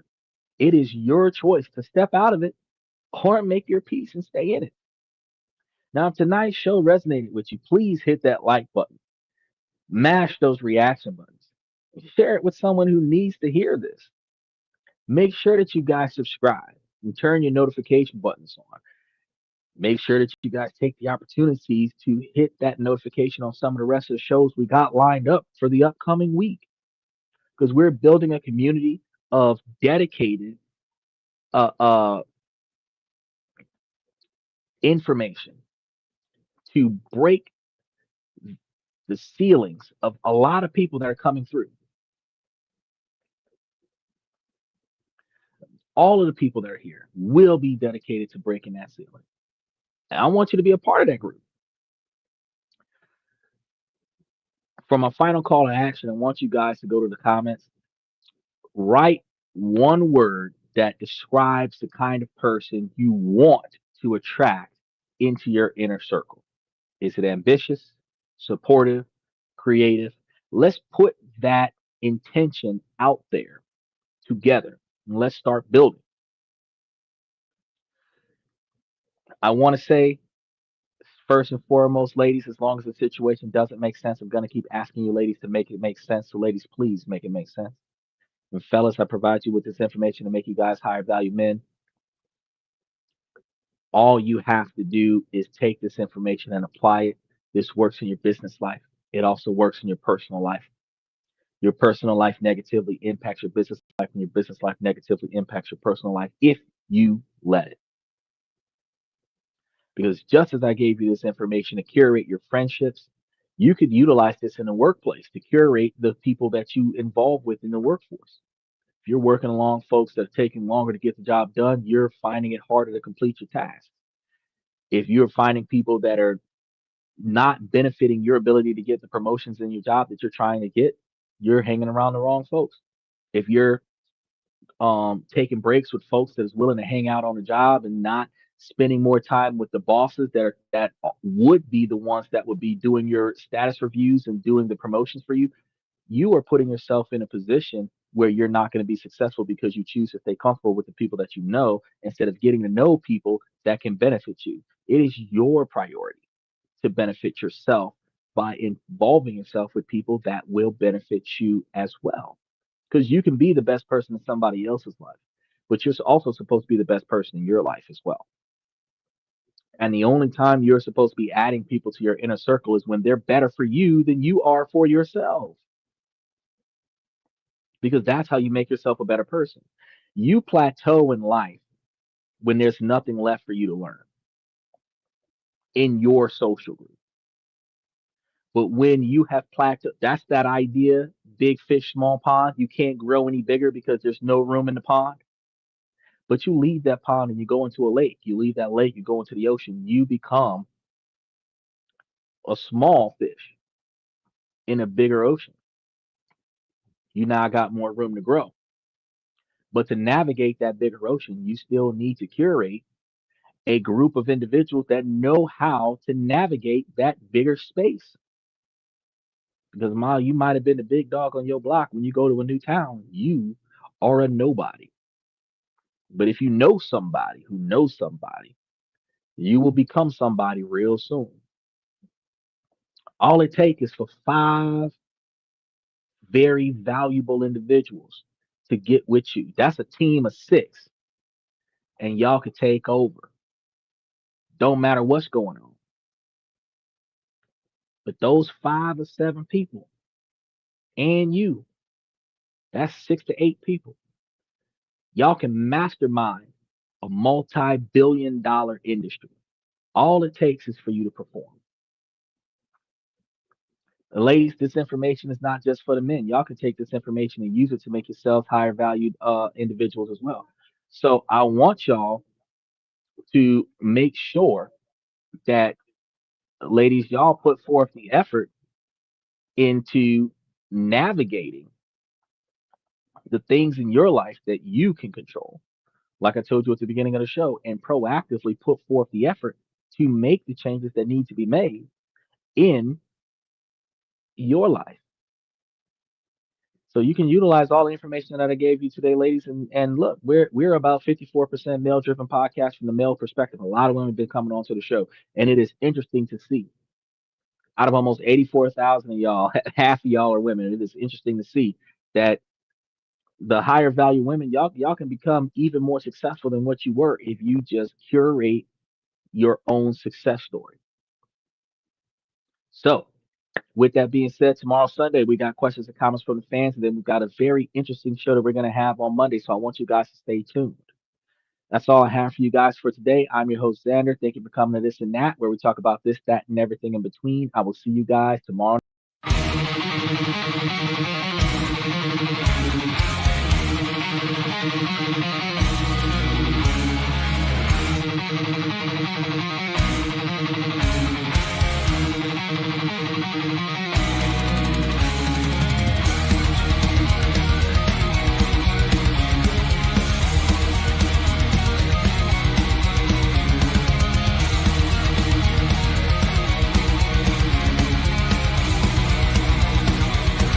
Higher ground.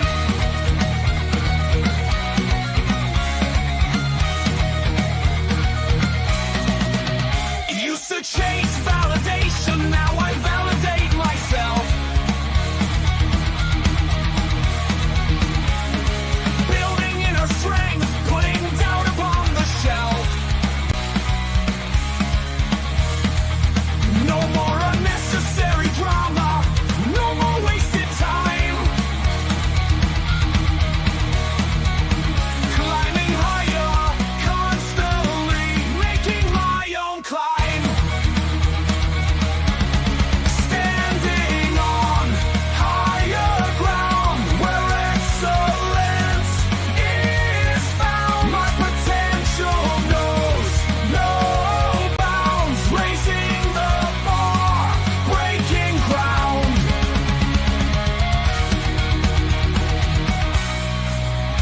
My network is my net worth. Choose your company wise. Surround yourself with eagles, not with sheep in disguise. Every interaction is a reflection of my brand. Quality over quantity, that's my personal command. I'm not landing on higher ground where excellence is found. My potential knows no bounds, raising the bar, breaking ground.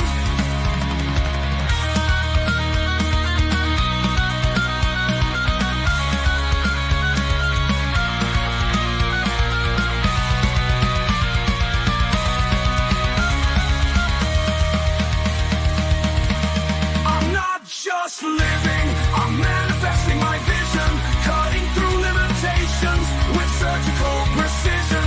My expectations are my compass, my respect is my shield to mediocrity and chaos. I will never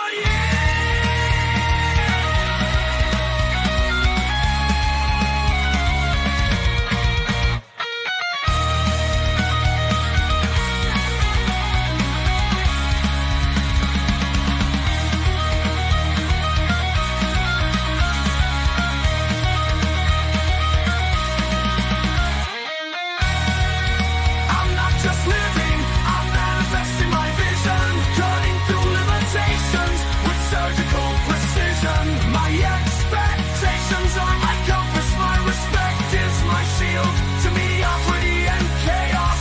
I will never yield.